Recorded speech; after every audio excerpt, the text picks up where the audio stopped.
52 Collinsville. 101 ESPN is driven by Brown and Crouppen Law Firm. Giving you the picture, the real big St. Louis sports picture. It's BK and Ferrario on 101 ESPN.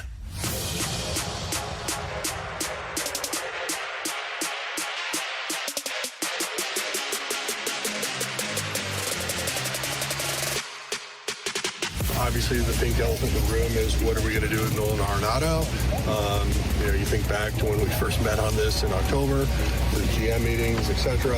And candidly, we're still looking at what that might look like. And could something happen in the next week? Possibly. Could this go into camp? Possibly. So I really don't have like a definitive answer for everybody that's curious on what will be the answer. So patience is required. That's what it sounded like earlier today as John Mozeliak met with the assembled media down in Jupiter, Florida, alongside Tanner Hendrickson and Bradford Bruns. I'm Brandon Kiley. You've got BK and Ferrario here on 101 ESPN. I'm broadcasting from home today, so if there are any issues whatsoever, I apologize in advance. We had some daycare stuff, so I'm at home trying to help out as much with the little guy. All right, so I felt like this was maybe the best update that we have received thus far, T-Bone, and it's not just what you heard there. It's also Derek Gould reporting earlier today that John Mozeliak told the media there are teams that he has been talking to about Nolan Arenado, and those teams are limited to a select group of 5 clubs. Arenado has a wish list. We knew that. We didn't know exactly how big it was, but it seemed like it would be around that number. 5 clubs are on Nolan Arenado's wish list. That group, quote, has not grown as the start of camp nears, end quote. Mo did not name the teams to the media that was there today in Jupiter, but Derek Gould has reported that the Red Sox and the Yankees are 2 of them. The Padres, according to Derek Gould, are a 3rd. So there are 2 mystery teams still out there to be named later. Katie Woo also reporting, quote, the Cardinals are still looking. Could something happen next week? It's possible. Could this go into camp? It is also possible. Mo telling the media today that they are all adults, so they expect to be able to handle this accordingly. All right, T-Bone, so that's the latest update as the world turns with Nolan Arenado. I know people are annoyed by the story. I'm annoyed by the story. I don't want to talk about it anymore. But it's the biggest story in St. Louis. He's a future Hall of Famer. The Cardinals are trying to trade him. He wants to be dealt, and nothing has happened as we are now officially at the start of Cardinals spring training with pitchers and catchers reporting today. So, I just gave you all of the news. That is the latest with Nolan Arenado. T-Bone, what do you make of it? Well, I'm still skeptical of the Cardinals being able to move him as we get going into this spring training. I'm not surprised that the list is down to 5 teams because my guess was it was probably at 6 the entire offseason, with the Astros being the one that originally was on there and then disappeared from that list. Look, I still stand by what I said yesterday. I don't think the Cardinals are going to be able to move him until they eat more money. And I think that's where they're at right now. And look, it's going to be awkward at spring training, I would think, when Arenado does report. And you know what? Mo's right. Look, there are adults in the room. Arenado's going to have to just move his merry way and say, hey, this is your guys' team. And he's just going to have to go out there and put up 600 plate appearances. If Arenado wants out of St. Louis during this retool, he's going to have to perform. And that's what it's going to come down to because of his contract. So I'm not surprised that the Cardinals don't have anything done. I'm not surprised Mo, frankly, doesn't really have much of an update for us. They're stuck in limbo. I think they've got to eat more money, and they're waiting on Alex Bregman right now, and that's the way it stands, and that's how it's been for the last 2 to 3 months at this point. I thought Mo was great on TMA earlier today. For anybody that didn't hear that interview, and by the way, it sounds like Ollie Marmol is going to be on TMA tomorrow, so be sure to tune in for that as well. It's well worth your time, so check that out on the podcast page, 101ESPN.com, or the free 101 ESPN app. That's where you can go to find it. It's also on YouTube, as always, at youtube.com/101ESPNSTL. And he was asked during that interview, John Mozeliak was, about Alex Bregman and how that's affecting things. And I think it was Tim who basically said sheepishly, and I don't say that as any knock on Tim, it's the question that has to be asked, even if it feels obvious. Hey, I would imagine that the Alex Bregman stuff is kind of hindering these negotiations. And Mo said back, kind of sniped back, and was like, yeah, you would assume that, huh? And so he confirmed what we all knew. Yeah, that's part of what's hindering these negotiations. The Red Sox general manager yesterday was asked by his assembled media for the Red Sox, hey, are you guys still trying to get a right-handed bat? And he said, yeah, that's one of the things that we'd like to do as we now are arriving in camp.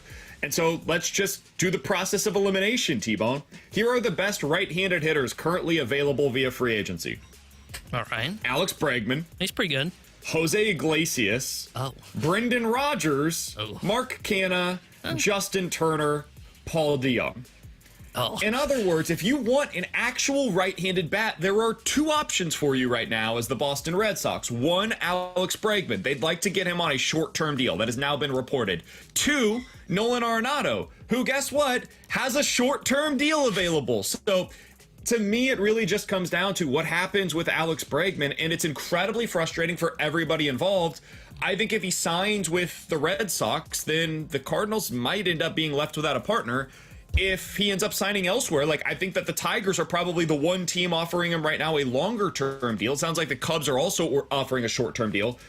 Then maybe you have an option in the Boston Red Sox. But all that comes down to what does Alex Bregman decide? And we just don't know the answer to that question yet. So in the here and now, it's frustrating. It's annoying. It's a conversation none of us wanted to have. And yet it continues to happen. And it's really hindering the ability for all of us to get excited about what the 2025 season can be. This is supposed to be the time where you start thinking about what it's going to look like, and we just don't know yet. So I did want to get to something else that John Mozeliak said earlier today on TMA, T-Bone, because to me, well beyond what he said about Arenado, because we knew most of that stuff, this to me was the most insightful thing he had to say. Go ahead and take a listen on what John Mozeliak believes the Cardinals need to determine on what they're going to be moving forward. Ultimately, I think what the Cardinals are going to have to figure out is really what their identity is going to be. So if you really look at the past 20 years under my run, if you will, it was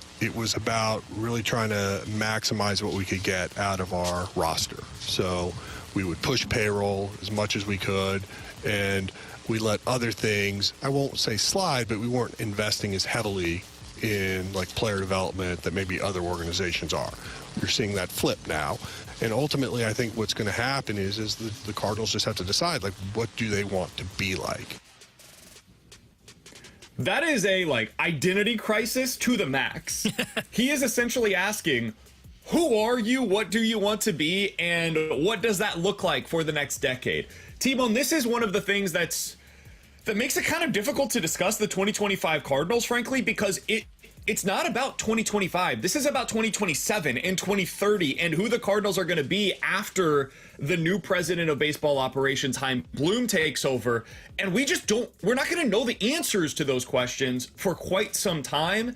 And so any question anytime you discuss the Cardinals, there's this huge elephant in the room. One is named Nolan Arenado, and the other, I guess there's two elephants in the room, the other is named Chaim Bloom, and we can't really speak about either of them because they don't really affect the 2025 season, but they affect what's happening beyond that. And we're not really going to have answers on those in the immediate future. So I thought Mo's comment was interesting because it's stuff that we have talked about on the outside looking in. And when he's bringing that up, it tells you the Cardinals are also wondering, what is the best path for the St. Louis Cardinals beyond the 2025 season? Yeah, I'm fascinated to know what Chaim Bloom is going to do, because when I heard that answer, my first reaction was it's not going to be what the Cardinals have been, which is, hey, we're gonna develop kind of the complementary piece. We've talked about this in the past, right? They develop the complementary piece as well, but when there's a star available, we're gonna go out, we're gonna trade for him, and that's how we're gonna build. Even though DeWitt seems to think that's not what they do, but that's what they do. That's what their identity had been. I questioned, when I heard that comment from Mo, it made me think Chaim Bloom's got a different vision. Now, what that vision is, I have no idea.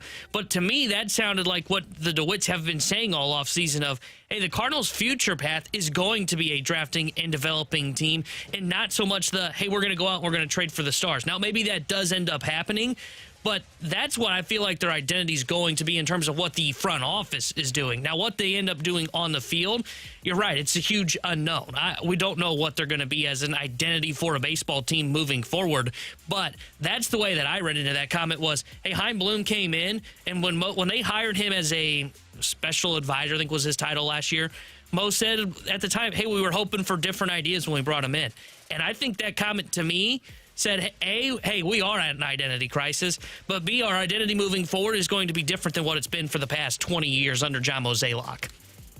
Yeah, and that could be good, could be bad, could be somewhere in between. It's hard to say with any certainty right now, but that to me is the biggest question for the Cardinals moving forward, and it's just not something that we're going to know necessarily in the 2025 season. 314-399-9646 is the Air Comfort Service text line to get involved in the show. You guys can check us out on YouTube at youtube.com/101ESPN-STL. Coming up in the 1 o'clock hour, we'll be joined by Chris Kerber, the voice of the Blues. We'll get into your questions coming up at the end of this hour, but coming up next, I do want to stick with the Cardinals because I feel like sometimes we get lost into the negativity that surrounds the 2025 Cardinals, and for good reason, right? Like, the team is not expected to be very good. This is not a team that I am anticipating making it to the playoffs. They're more likely to sell at the deadline than buy. And so all of that leads you to this notion that, hey, they're going to be bad, so talk about them accordingly. However, there is upside to what they're doing in 2025, even if it is kind of hidden beneath the surface. What does that look like? One national analyst gave his thoughts on that, and we'll hear from it next year on 101 ESPN. You can now listen to 101 ESPN on demand. Get caught up on all our shows and podcasts at 101ESPN.com or on the 101 mobile app. 101 ESPN podcasts are presented by the Schaefer Door Company.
We've got your chance to win a pair of passes to the 2025 State Farm Missouri Valley Conference Men's Basketball Tournament, hitting the court at Enterprise Center March 6th through March 9th. March begins here with the Arch Madness of the annual MVC Tournament, celebrating 31 years at Enterprise Center. All session and single session tickets are on sale now. Get all the details and get entered to win those free tickets for Arch Madness right now, either at 101ESPN.com or on your 101 mobile app. We're right back to more of it. It's BK and Ferrario on 101 ESPN.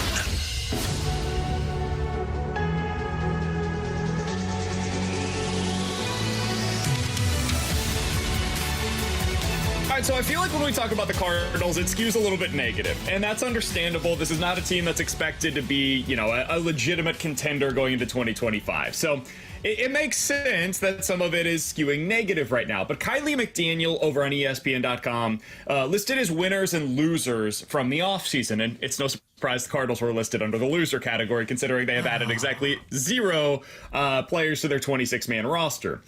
He did add this, though. The Cardinals have a nice group of intriguing young position players, 2 veteran starting pitchers, one of the best closers in Major League Baseball, and a collection of young pitching prospects who should be showing up in the second half of 2025. There's a shot that the restraints shown this offseason will end up looking correct a year from now, with a number of young players making big steps forward. But that was also the hope last year, with mostly the same group of players, and it failed. So there's the upside there, and then, of course, he ends with the negativity, which we've discussed. What I wanted to talk to you about, T-Bone, is the potential upside for the Cardinals' plan for the 2025 season, because it's not always a case where teams that are in the position that the Cardinals are end up doomed from the very beginning.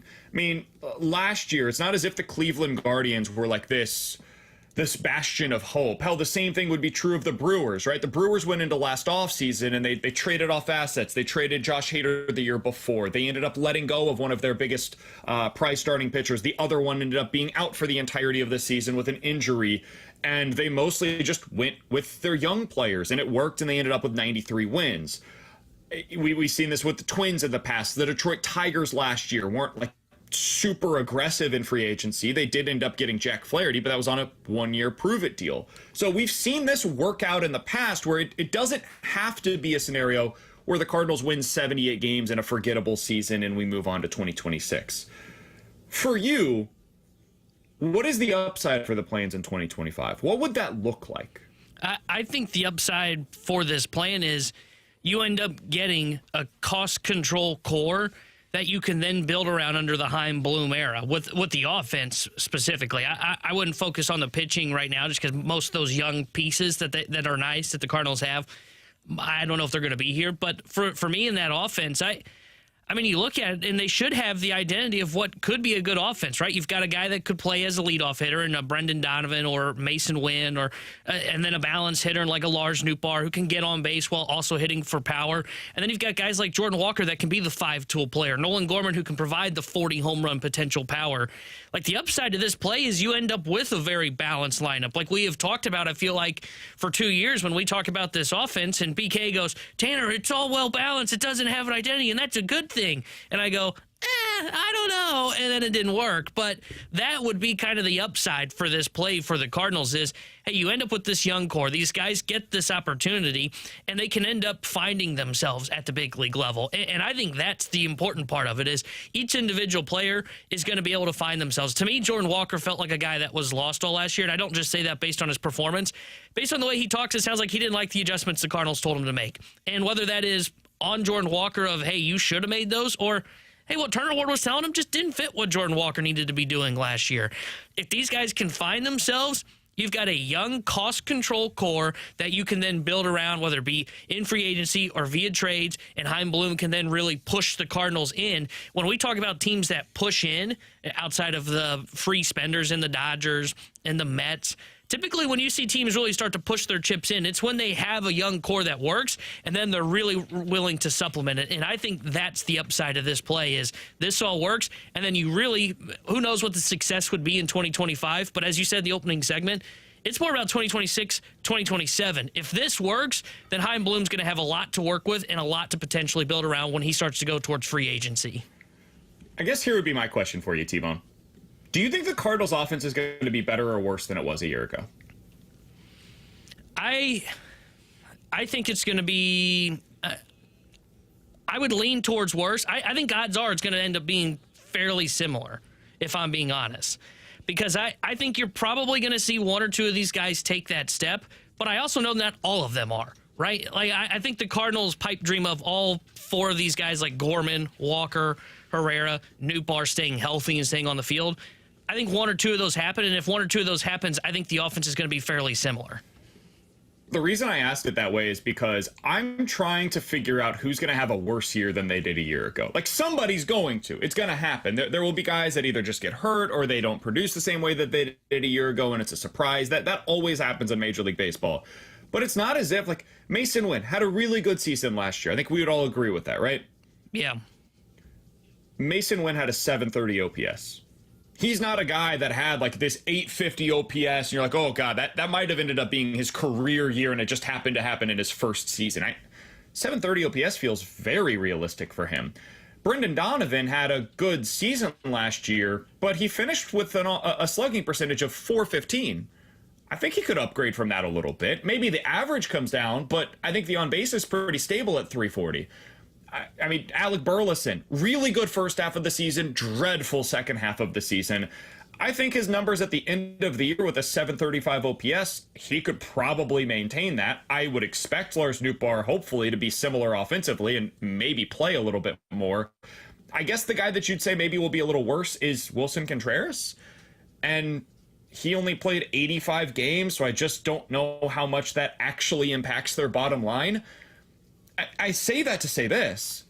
I think the offense is going to be a decent amount better this year because it's not as if they lost this big bopper in the middle of the order. Paul Goldschmidt was in the middle of the order for the majority of the season. He finished the year with a 715 OPS, man.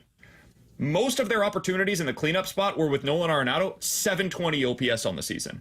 So I think the Cardinals are going to be a better offensive team in 2025 than they were in 2024. That doesn't mean they're going to be a great team because they won a bunch of one-score games last year because the bullpen was so good, and that's a spot that I am a little bit concerned about heading into 2025. But I think the offense could be better.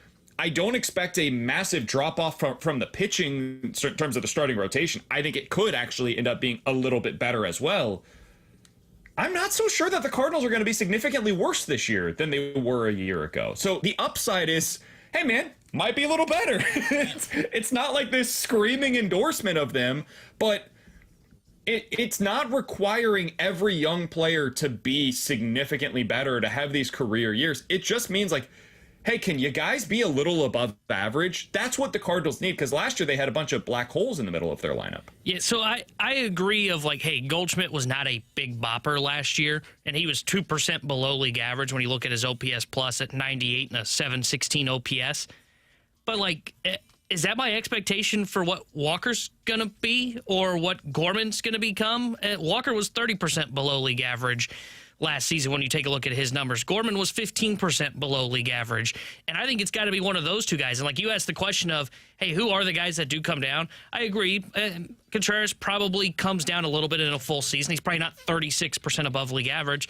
The other guy I'd circle, though, is probably Herrera as well. Though I am big on Ivan Herrera, I don't know if he's going to be 24% above league average and have an 800 OPS and hit 300. And if those two things don't happen to where Herrera ends up taking a step back, Contreras takes a step back, and you have to replace, though it wasn't MVP Paul Goldschmidt, it was league average Paul Goldschmidt, that's still a lot of question marks for me. And I expect a potential sophomore slump from Mason Wynn just because I see it happen all the time across baseball. So that's why I think there's a chance the offense is worse. And though they ended up above 500, their pie tag was 76 wins. I think this is if everything clicks for the offense in terms of, hey, these guys just end up being like what you're saying, league average, they're an 80-win team.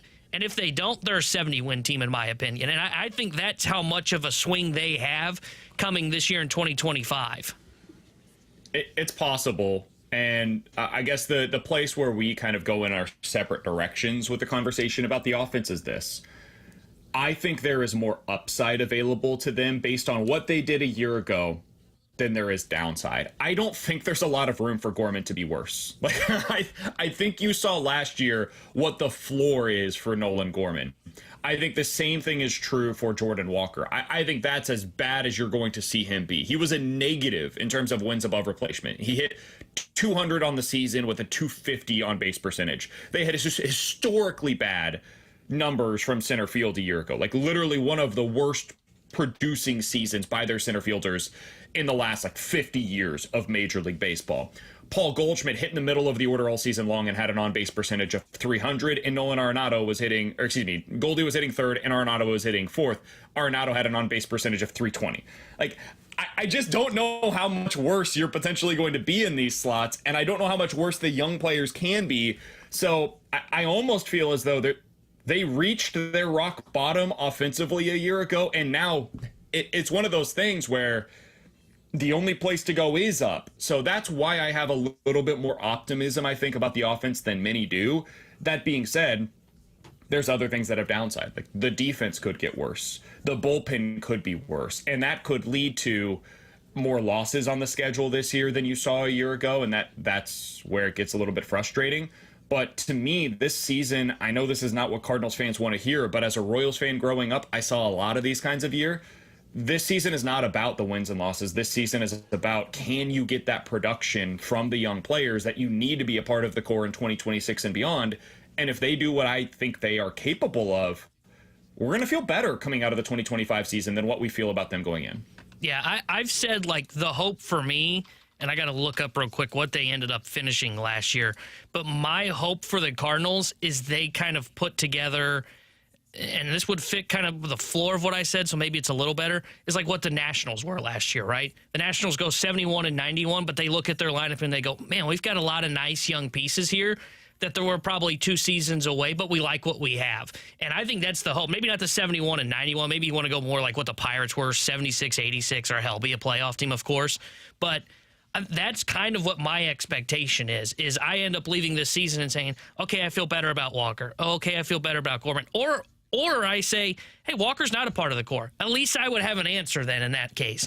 And that's what the hope is for 2025. But I have a tough time seeing, because I agree, like, I think Gorman and Walker have hit probably their rock bottom. But are they going to be able to get to that even league average? And not only just get to league average, but if you want, this Cardinals score is going to surprise people, those guys have to get above league average. They got to be almost 10 to 15% above league average. And I'm going to look at Jordan Walker and go, this guy's going to have a 40% jump in his OPS plus. Nolan Gorman, a 20% jump in his OPS plus, or 10%.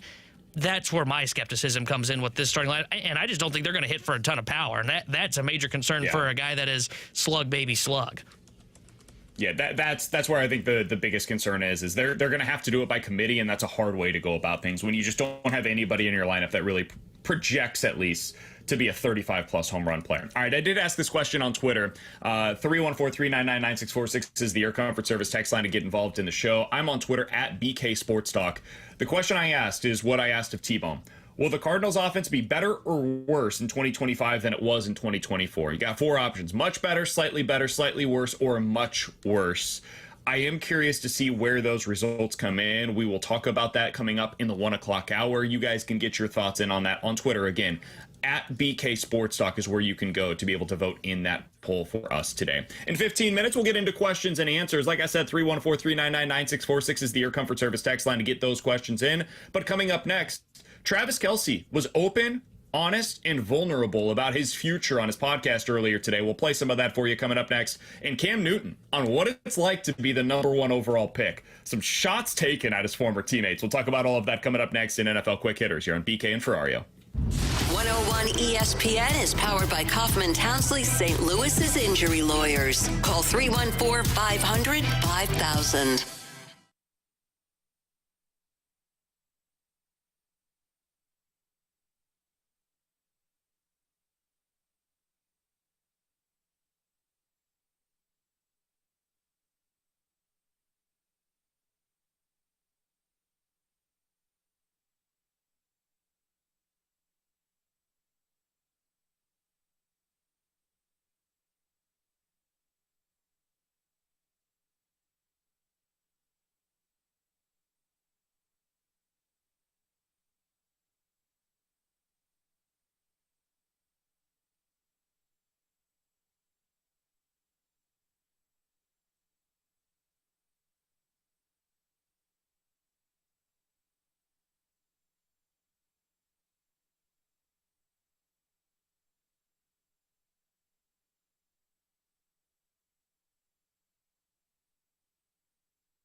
NHL Four Nations Face-Off is on ESPN. Tonight, Canada and Sweden. Pre-game at 6, puck drop at 7. The NHL plays on 101 ESPN. 101 ESPN Sports Center.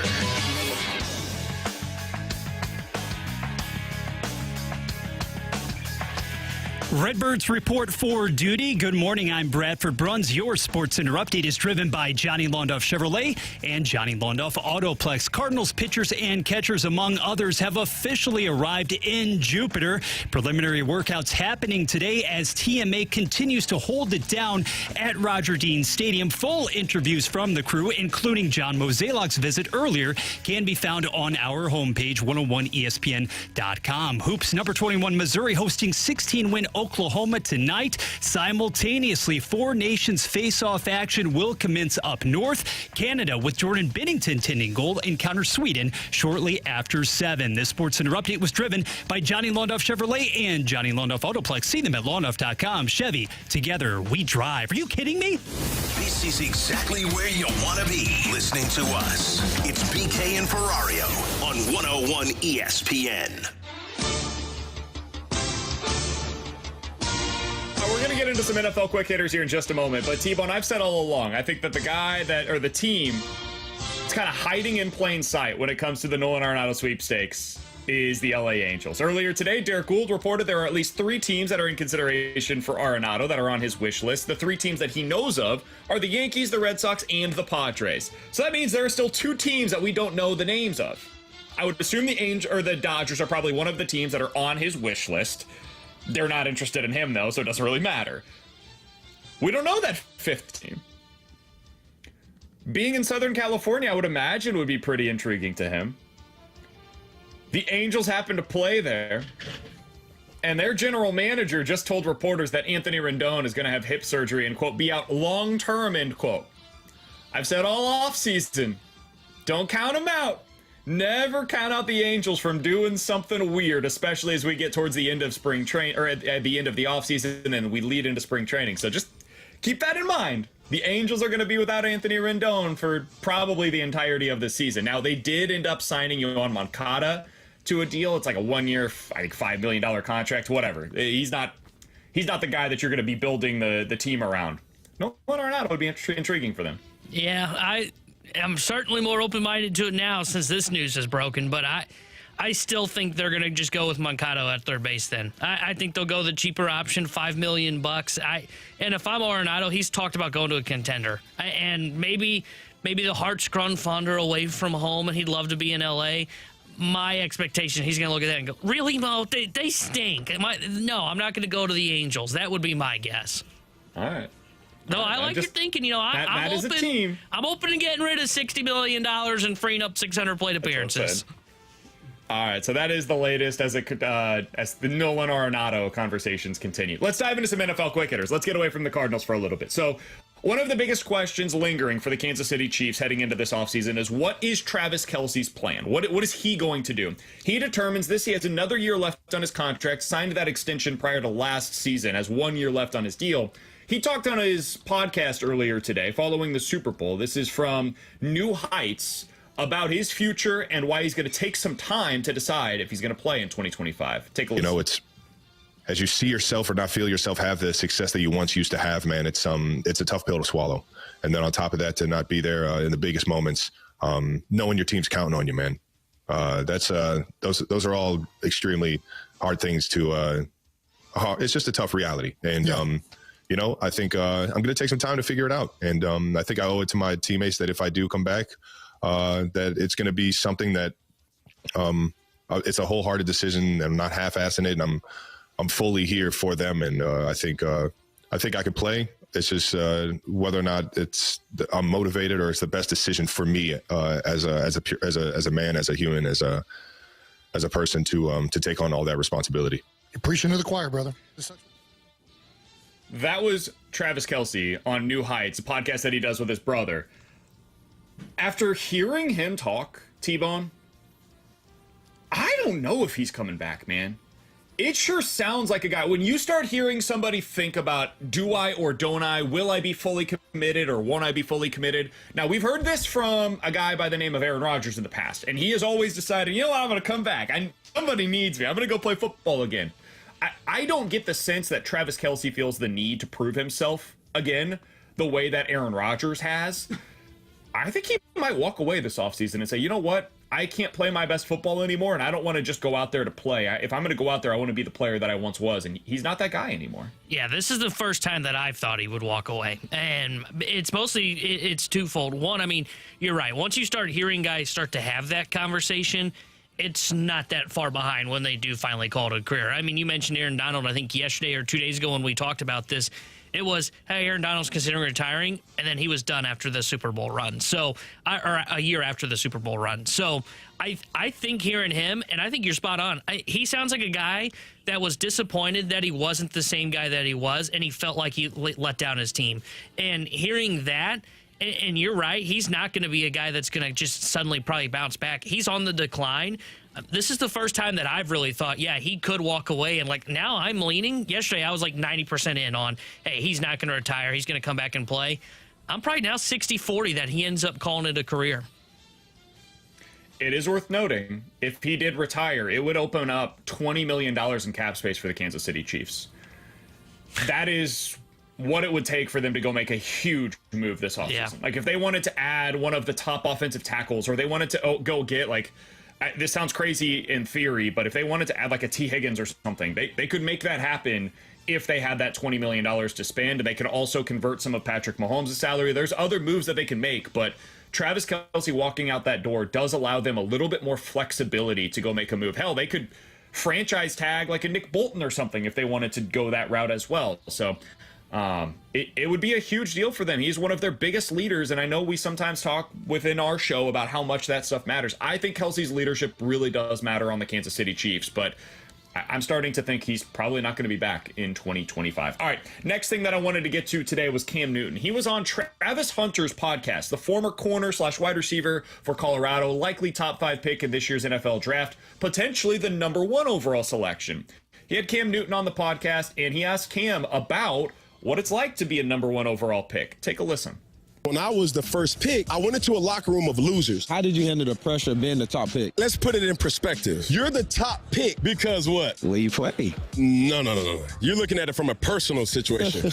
I'm talking about from the professional situation. You're the top pick because that was the worst team in the NFL the year before. For me, I wanted to be the number 1 pick. You could potentially be the first pick, but bro, you have no way of impacting the game like a quarterback does. You can lock down the number 1 receiver. You can make impact plays on offense all you want, but it's still not like a quarterback. My issue is when I was the first pick, I went into a locker room of losers. Guys didn't know how to win. Guys didn't know how to prepare. It was a culture shock for me. The games don't mean a lot to a lot of people in the league like you would expect. It's just money. Not everybody has capabilities to be impact players. They're just players.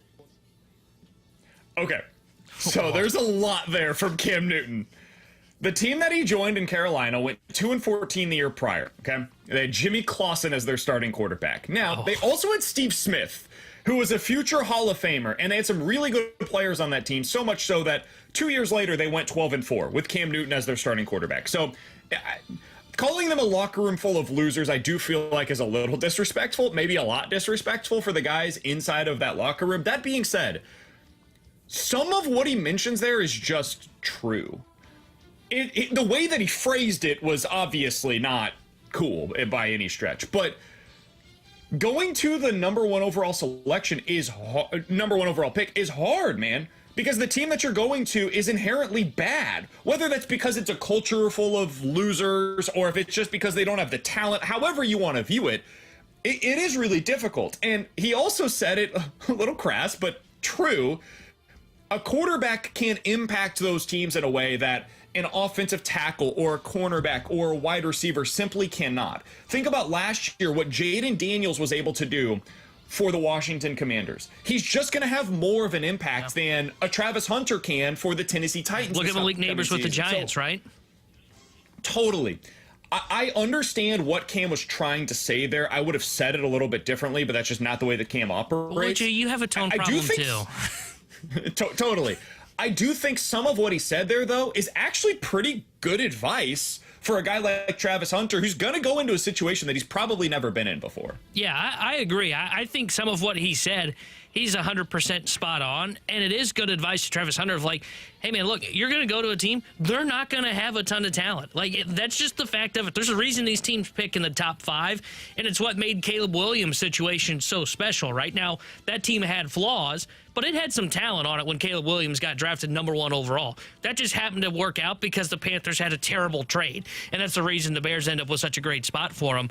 But most of these guys, we've seen it. They go into these terrible situations, and it's almost why you can't really do this with like a Travis Hunter. You can do it with a quarterback. It's why we talk a lot about quarterbacks of, I think we had this conversation with Drake May. Do you sit Drake May, right? The Patriots, that offensive line is terrible. They're going to get him killed. Do you have him sit and just learn a year? And that's not because you don't believe in the player at where you drafted him.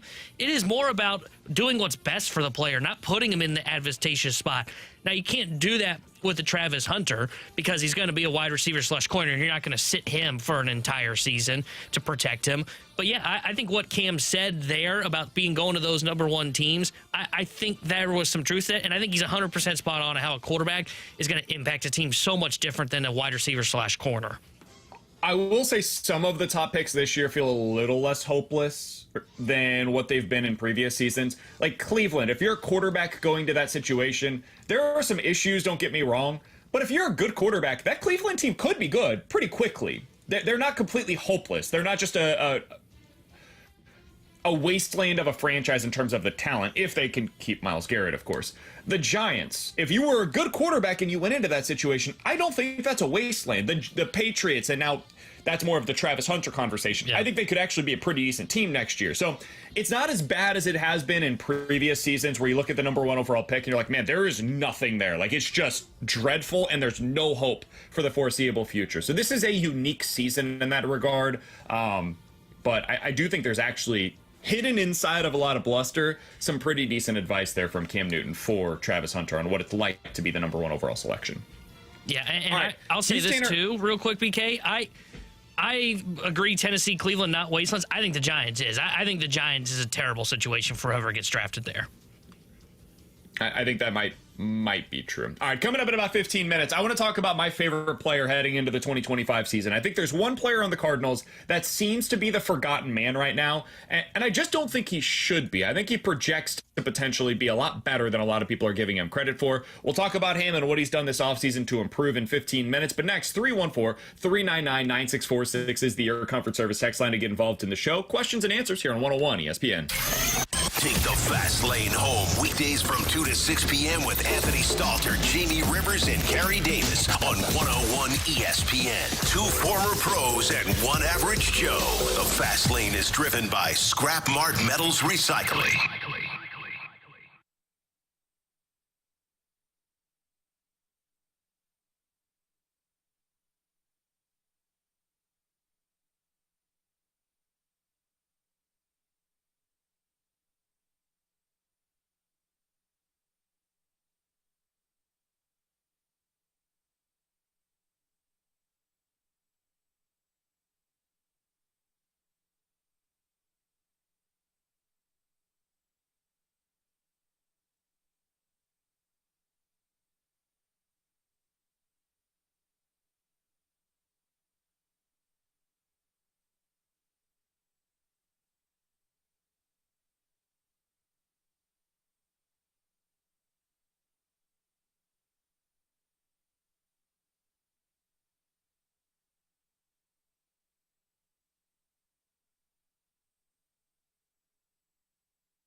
St. Louis. It's BK and Ferrario on 101 ESPN.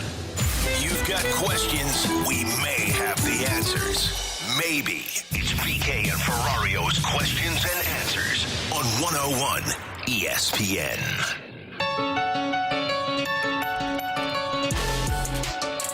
Alongside Tanner Hendrickson and Bradford Bruns, I'm Brandon Kiley. You've got BK and Ferrario here on 101 ESPN. 314-399-9646 is the Air Comfort Service text line for questions and answers. This one comes from the 314. Guys, why did John Mozeliak approach Sonny Gray and Contreras on if they wanted to stay on the team, but did not do so with Miles Mikolas? I don't know if you saw this, T-Bone, but on the interview that they did today with Mo over on TMA, Mo did mention, hey, the three guys that we approached, Sonny Gray, Wilson Contreras, and Nolan Arenado, two of them decided, hey, we want to stay. We did not do the same thing with Miles Mikolas. He also explained that decision, and according to him, it's because Mikolas is in the final year of his contract. He didn't say this, but this is me editorializing. I don't think Mikolas had any value via trade. And Mikolas lives in Jupiter, and part of the reason why he decided to sign with the Cardinals to begin with is because he could be around his family even throughout spring training. So he basically had this understanding going in. Mikolas probably isn't going to want to be dealt, and even if he did, there's really not a whole lot the Cardinals could do to make that possible. So I think it was really all of those factors coming into one. There was no reason to approach Miles Mikolas because it wasn't going to happen. Yeah, I agree. I think the number one thing for them was I just don't think there was value, right? When you go to a Contreras, you go to a Sonny Gray, you can convince yourself of some value on those, especially Sonny Gray. Sonny Gray would have had some significant value on the market for a short-term deal for a guy that can pitch like a ace 1A, 1B. Any team would have been looking for that. Same with Contreras, his offense. Now, I don't know if teams would have valued his defense, but you have to explore that conversation. I also think, too, there is some value, though Mikolas had a terrible season last year. There is no denying that. I think there's some value in having a guy that you can say, hey, he's going to go out, he's going to post, and if he does have a bounce back year, he throws 200 innings. Because I think they still had in the back of their mind there was a chance, hey, maybe we do move a Steven Matz, or maybe we do move an Eric Fetty. If you make one of those trades, you've got these young guys that are coming up getting big league experience. It is important to have somebody that is in this rotation that is an innings eater, because I'm not sure Sonny Gray is that. We saw last year 160 innings from him. Mikolas can get to 200. So I think there's a little value in that as well that kind of mixes into all those things that you were saying. All right, 314-399-9646 is the Air Comfort Service text line. A little bit of news to pass along. We mentioned this yesterday as something that could happen. Now it is official. According to Pete Thamel of ESPN.com, Ohio State is finalizing a deal to hire Matt Patricia as their next defensive coordinator. Matt Patricia, of course, was an NFL head coach with the Lions. He was a longtime DC with the New England Patriots. He ended up being the OC for the New England Patriots briefly as well. This seems like a puzzling decision. To put it lightly, this feels like a decision that is more about name than it is any kind of real pedigree. Matt Patricia was not a good defensive coordinator with the New England Patriots. The one year that the Patriots weren't good defensively was the year that he was their DC, and then he got the head coaching job with the Lions. He was terrible there. He goes back to the Patriots and was a problem for them on the offensive side of the ball. This, to me, is going to be one of the offseason moves that we look back on and say, we should have known that they weren't going to be the team that they once were. They have now lost both coordinators. I am predicting right now, T-Bone, a rubber band effect for Ohio State next year. I think next year you will see the Ohio State Buckeyes fans asking once again for Ryan Day to be fired after they just gave him a long-term contract extension. Come on, say it with your chest. Ohio State misses the college football playoff. Will you go that far? 12 teams? No, but they will not be a contender for a title next year. They'll make the playoff, but I do not think that they will end up being a contender for the title. Like, we'll view them next year the way that we viewed this year, like Arizona State or something. They get in, but they're not somebody that really has a chance. Yeah, and I was just looking at their schedule. I mean, they're going to lose at Illinois, of course, but outside of that, they got Texas in the season opener. That could be a loss there. They drew a pretty easy schedule. The only ones that'll be tough, Penn State at home. Michigan's always tough because it's a rivalry game. Sure. Yeah, I can definitely see the rubber band effect. I don't get this hire for Matt Patricia because you're right. No sense. Wasn't a great defensive coordinator at the NFL level. Failed spectacularly as a head coach. And now you bring in a guy that we've seen this before at the college level. Now, sometimes this works, but for the most part, we haven't really seen this have success. Guy brings in a complicated defensive scheme from the NFL, and these college kids just don't learn it as well. You know, they have simpler systems at the collegiate level, and I wonder if you're really going to run into that problem. I mean, Missouri went through that, right? When they had Steve Wilkes as the defensive coordinator, they had that problem. So I don't get this hire from the Ohio State Buckeyes, and I think you're right. Rubber band effect, and one of the bigger storylines to watch going into the football season. And BK, to your point as Bradford, well. I know you got to get on all this. No, Patricia hasn't even over been. there. He hasn't even been in the collegiate landscape since back in 2003. Totally different perspective. And I would be very concerned from an offensive standpoint as well, because there was a big reason as to why post-2023, when Day agreed to relinquish those play-calling duties, he went out and he got Chip Kelly. Brian Hartline, he has shepherded the progress of so many great receivers there, but it is a totally new bag when you're talking about being the man. Yeah, I'm totally with you. This is a disastrous hire. It doesn't make any sense to me. All right, let's get to this from the 618. Guys, Anthony Rendon set for hip surgery. Is that the worst contract of all time across all sports? Oh, it's up there. The one that I always think of in this regard is the defensive tackle that ended up going to the Tennessee Titans, Albert Haynesworth. That might have been a little bit before your time, T-Bone, but remember that one. That's the one to me that I always remember. Chris Davis is up there as well with the Orioles, but that one was bad. What else would you put into this category, T-Bone? The first one that kind of came to my mind, and I don't even remember what the contract was in terms of money, but was it Chandler Parsons? He signed a big lucrative contract with, was it Memphis or Houston? NBA, baby, do it. Yeah. Oh, and he ended up, it was with Dallas. I think Wasn't he signed it a Dallas? contract. Yeah, Yeah. Dallas.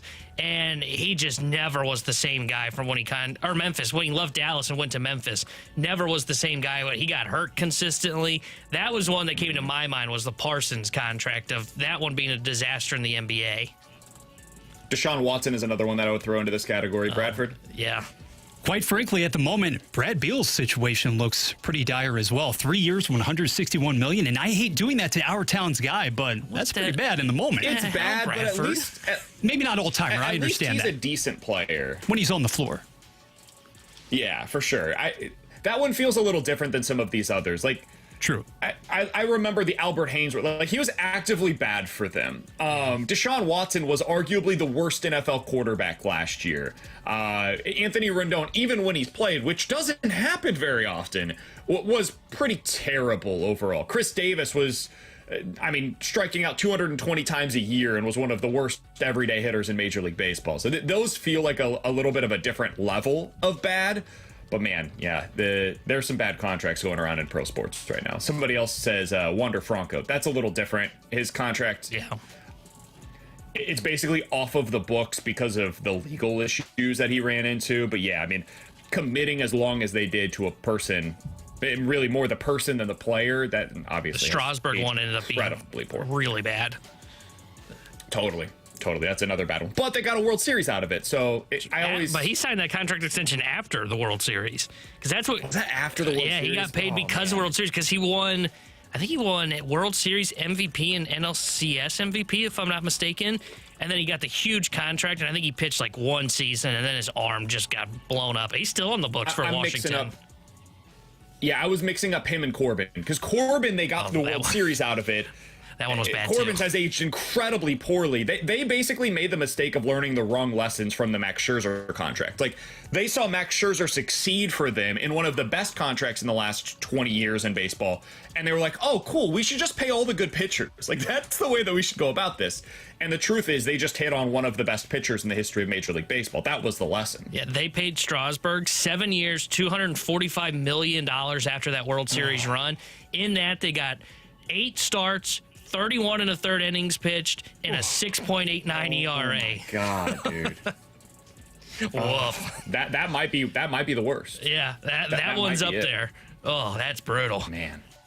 Whew. All right, for Tanner Hendrickson and Bradford Bruns, I'm Brandon Kiley. You've got BK and Ferrario here on 101 ESPN. Alex out today. I'm at home because Lil Man is once again at home for daycare. We've got the setup here. My wife and I are kind of passing back and forth on who's taking care of the little guy while the other tries to get a little bit of work done. So bear with us. If I sound a little different than normal, that is why. I apologize in advance. All right, in 15 minutes, we're going to get into a game of more likely to happen. You guys give us 2 scenarios. We'll tell you which one is more likely. But next, I feel like there's one player on the Cardinals that's getting slept on this offseason. Tell you who that is and why I'm so optimistic about him next year on 101 ESPN. Jamie Rivers here, and this week I am giving away a signed Colton Parayko number 55 jersey away. It is awesome. Big old Colt 55, that slap shot from the blue line. Now you can wear the same jersey that he wears, and it's signed. And all you have to do to get entered to win this autographed jersey is go to 101ESPN.com or visit 101, the mobile app powered by Dobbs Tire and Auto Centers.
Hey, it's BK for my friends over at Circa Sports in the state of Illinois. If you have not downloaded the app yet, what are you waiting for? Now is the time to do so. They've got the best odds available for you over there, and when you win, you're going to win the most money possible. If you're putting together today pitchers and catchers report for the St. Louis Cardinals, and if you want to put down some kind of a futures bet, I'm not going to be betting on the Cardinals to win the World Series this year, but if you look elsewhere in the National League, the Dodgers are the odds-on favorite, but I do like some of the other teams across the National League to potentially win it. The Braves, 12-1. So are the Phillies over on the Circa Sports app in the state of Illinois. If you made those exact same bets, Braves or Phillies to win the World Series on FanDuel, you're getting 9-1 or 11-1 odds. In the American League, if you go with some of the more long shots, Orioles 16-1 on Circa, 14-1 on FanDuel. Tigers 35-1 on Circa, 29-1 over on FanDuel. You're getting the best odds possible. You're winning the most money possible when you bet with Circa Sports in the state of Illinois. So download the app today. Win the most money possible over there. They're giving you those tight money line splits.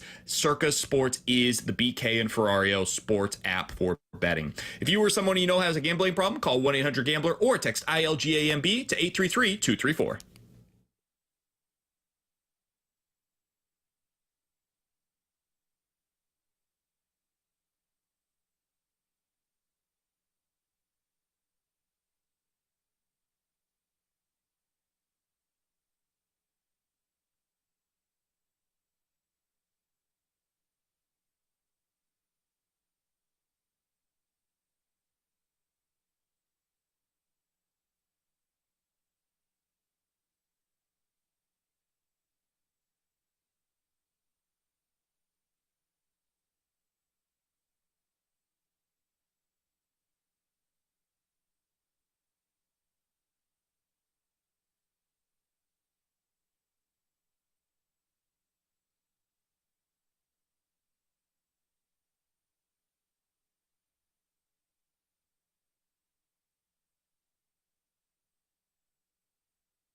WXOS, WXOS HD1 East St. Louis, 101 ESPN is driven by Brown and Crouppen Law Firm.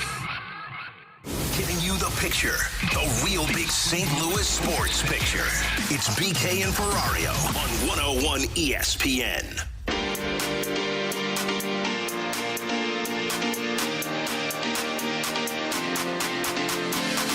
Or did we get a scare in San Diego? That one's hit a mile high, deep toward left. Herrera on opening day says hello. Big time juice and your first homer on opening day. That's what it sounded like on FanDuel Sports Midwest last year on opening day as Ivan Herrera hit a home run. And T-Bone, I think he is the guy, the young Cardinals player that's being slept on. Anytime we talk about potential stars among the young players for the Cardinals, we end up reverting back to the players that had the highest prospect pedigree. So we're talking about Jordan Walker. We're talking about Mason Wynn. We're talking about Nolan Gorman. I think we should be talking more about Ivan Herrera. Now, here's part of why. In the last 5 seasons, here's a list of players across Major League Baseball that had a batting average of at least 300, aged 24 or younger, and had 250 or more plate appearances. So basically, they played a decent amount of time, hit 300, and they were as young as Ivan Herrera was last year. Vlad Guerrero Jr., Luis Robert, Austin Riley, Juan Soto, Xavier Edwards did so last year across the Major League Baseball. He's a shortstop for the Miami Marlins. Oh, yeah. Apparently, he's pretty good. Nobody watches Miami. Bobby Witt Jr. and Ivan Herrera. Those are the 7 players that have hit at least 300 for their batting average in a season at Ivan Herrera's age while having as many at-bats as he did a year ago. It's a list of stars, man. And then Xavier Edwards, who might be a star. I don't know. We'll see on him.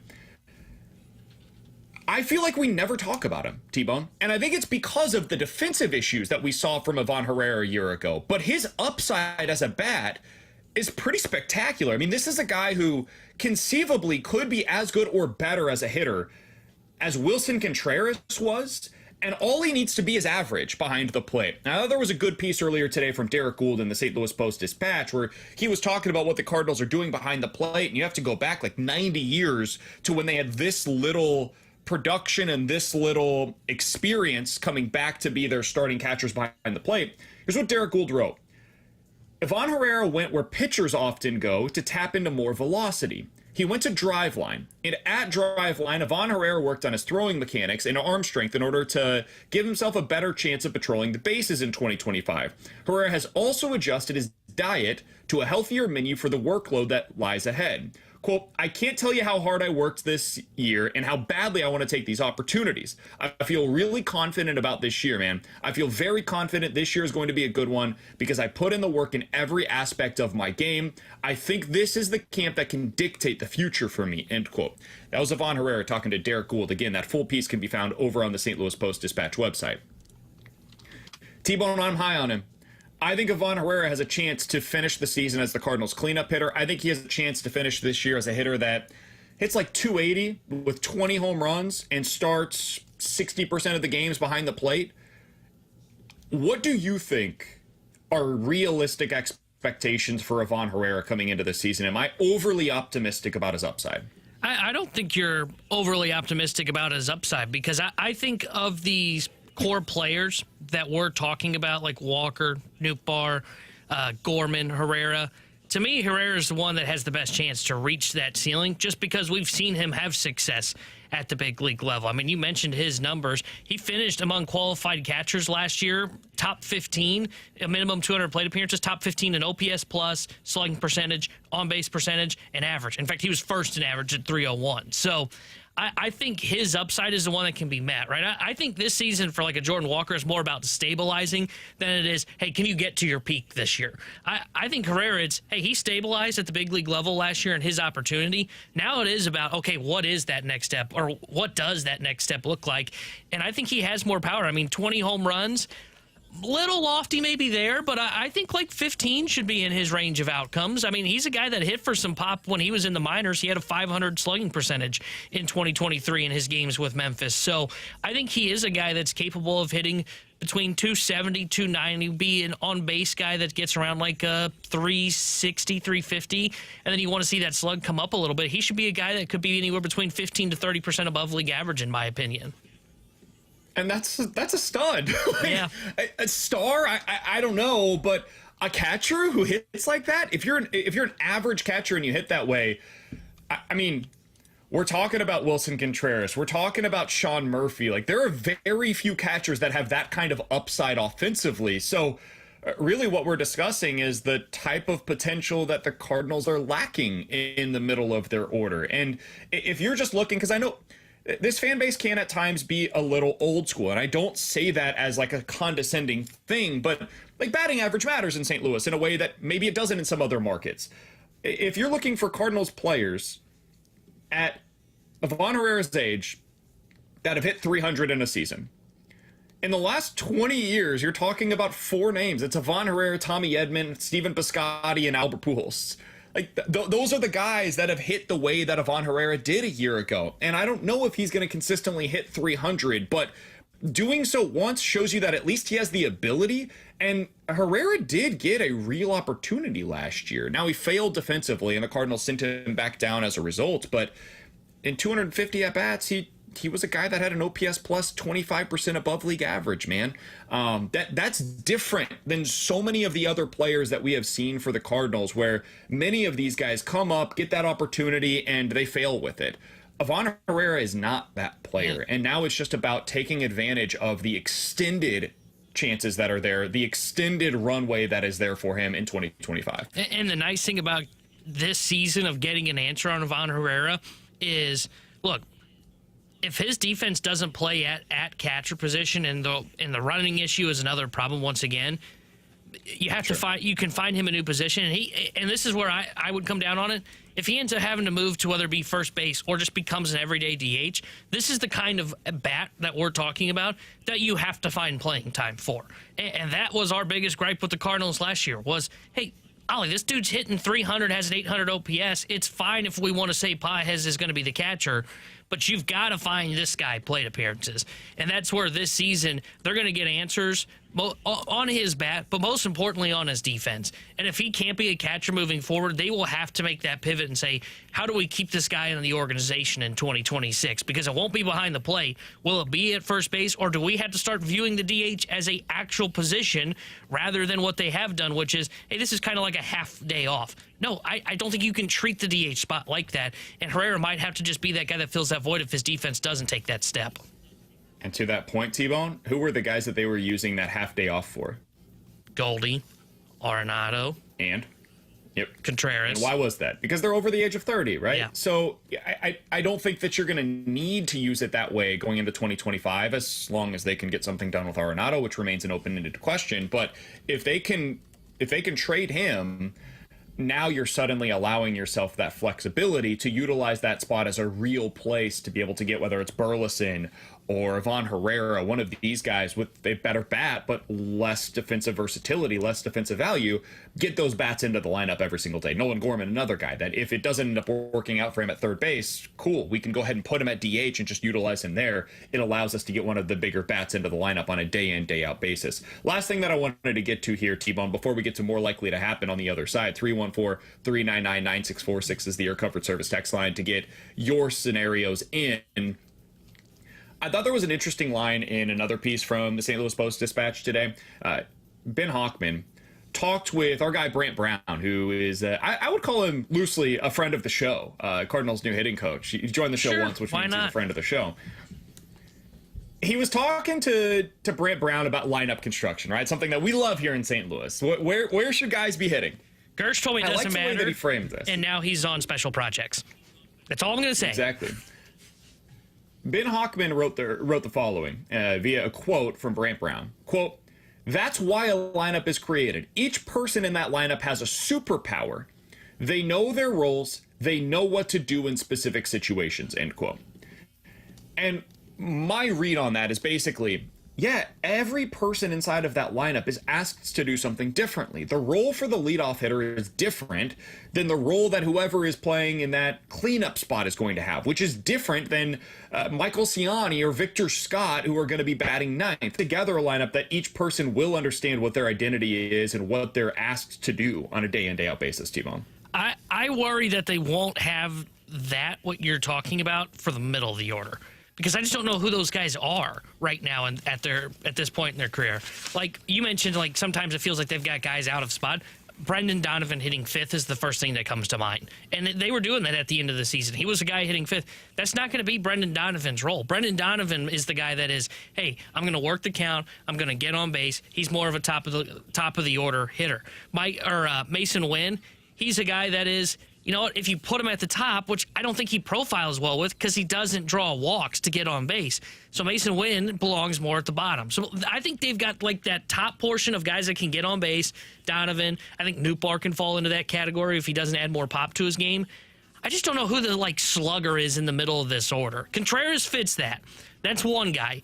But you need like three. And I don't know who the other guys are because Gorman, to me, strikes out too much to be in that, like, 3-4 spot, depending on how you view it. 3-4 or 4-5, depending on where, like, Contreras is in the lineup.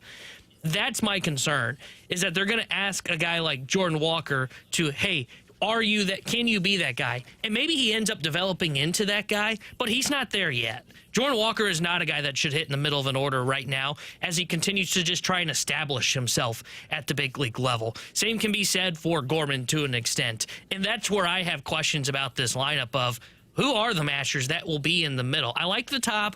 I think you can convince yourself on the bottom. Once you get to like 3-4 is where there are some serious concerns, especially if even if Arenado's here, if I'm being honest. Arenado's not that guy anymore. Arenado's a league average hitter, so he's not that guy either, whether he was here or isn't here. So that's my concern with how the lineup is going to be constructed here in 2025. Yeah, my thing is the left-right situation. And I know that this is something the Cardinals specifically focus on a lot. They just have a lot of left-handed hitters that aren't great against left-handed pitching, and so that allows for other teams to come in with a lefty reliever in, you know, 5th, 6th, 7th inning and just kind of mowed through that portion of the order. And I don't know how you construct it because when I look at their lineup, I think in a best-case scenario, you have one of Lars Noot or Brendan Donovan batting leadoff. I think those are the guys that profile the best up there. But if you're looking at how you can construct it the best, I think it probably requires you to put a right-handed hitter at the top of your order, which probably means Mason Wynn ends up there. And I just don't know how much I like that. Like, I don't know if that's where I would want Mason Wynn to be for his career. He's more of a contact, free-swinging guy that's going to get on base via his batting average more so than the walks. And I don't want him focusing on taking walks when he go up there. Like, I want him focusing on being the hitter that he is. So it's just... that's the spot for me that lacks the certainty that I wish that they had, and that's the reality of where they're at this point in their build. But I do think they have some real question marks about the left-handed bats because you got Noot, Donovan, Burleson, and Gorman, all of whom have some struggles against left-handed pitching, and it presents some challenges on how you get that left-right split. I think, and I don't know if you agree with this or not, I think they have two problems with their lineup construction. And they're not in a spot where they're going to make these kind of moves, but I think this is part of 2025, finding out answers and then figuring out what to do in 26 and beyond. To me, they're too left-handed heavy, and they have too many leadoff type hitters on this lineup. And that is where their problems lie, because I agree when you run into that left-handed problem, because in theory, Donovan and Noot feel like the perfect 1-2 combo, but now you create that left-handed lane for that reliever to come out of that bullpen that can really shut them down late. And you're not going to pinch hit for a Donovan, who's your kind of Swiss Army knife, and you're not going to pinch hit for Noot, who can play great defense out in the outfield in a corner. To me, they're too left-handed heavy. They have too many leadoff types, which then equals the problem that they have in the middle of the order, which is, who's the guy that's driving in 100 runs in this lineup? I don't know if they have that guy that's going to come up clutch in that moment for them. I think for me, when I look at the way that you could best case scenario construct this lineup, so much of it hinges on Nolan Gorman. Like we've talked about him being a star. It's not even about him being a star. It's about him like making good on the promise of being at least a 250 hitter. Because if he ends up being the slugger that you're talking about, T-Bone, that they're lacking currently, and he hits 250 with 35 bombs this year. He could hit third. That could be a guy that ends up hitting third in your lineup. And now you go like Lars Nootbaar, Wilson Contreras, Nolan Gorman, Ivan Herrera, Brendan Donovan batting fifth, kind of in the middle of that order. So you've got that left-right split. Jordan Walker, Alec Burleson, Mason Wynn, and then your center fielder who bats left-handed, either with Siani or Scott in this scenario. That's left-right all the way through the order. It allows you the opportunity to have Donovan kind of in that middle of the order kind of guy. Walker and Burleson, you don't put too much pressure on them to be middle of the order hitters. But all of this hinges on Nolan Gorman being a legit number 3 hitter. And right now, I would bet against that. Yeah. I do not see that being in his future. But that's the best case scenario for them. If he was 2023 version of Gorman, which is what has been the best version we've seen, 16% above league average, 236 average, 478 slug, 805 OPS, 16% above league average, hit 27 homers in 119 games, but struck out 31, almost 32% of the time. Does that guy, is that what we're looking for? Is that what he needs? Is that the guy that fits into the middle of that order that you were just describing? Probably for this team. Not a contender, though. For a contender, maybe not. I think you can get by with that. I think you're hoping for something a little bit more. I agree. If you're trying to be a contender. All right. He's Tanner Hendrickson. That is Bradford Bruns. I'm Brandon Kiley. Coming up next, we're going to get into a game of more likely to happen. You guys give us 2 scenarios. We'll tell you which one's more likely here on BK and Ferrario. It's time for another moment in Blues history. On this day back in 1991, the Blues would defeat the Edmonton Oilers 4-2 to pick up their 34th win of the season. Brett Hull would score his 59th goal of the year, 2 minutes and 28 seconds in. The Blues would score another power play goal in the second period. Edmonton would tie it up, but Jeff Courtnall would score back-to-back goals, one on the power play before the second period would end, and one in the third period. This date in Blues history was powered by Classic Air Care, making people comfortable since 1926. For all your HVAC needs, classicaircare.com.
We're right back to more of it.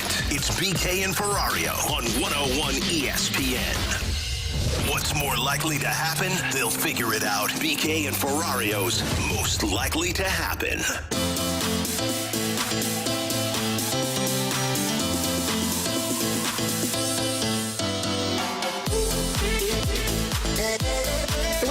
713-999-9646 is the Air Comfort Service text line for more likely to happen. You guys give us two scenarios. We will tell you which one is more likely. All right, let's start out with this, T-Bone.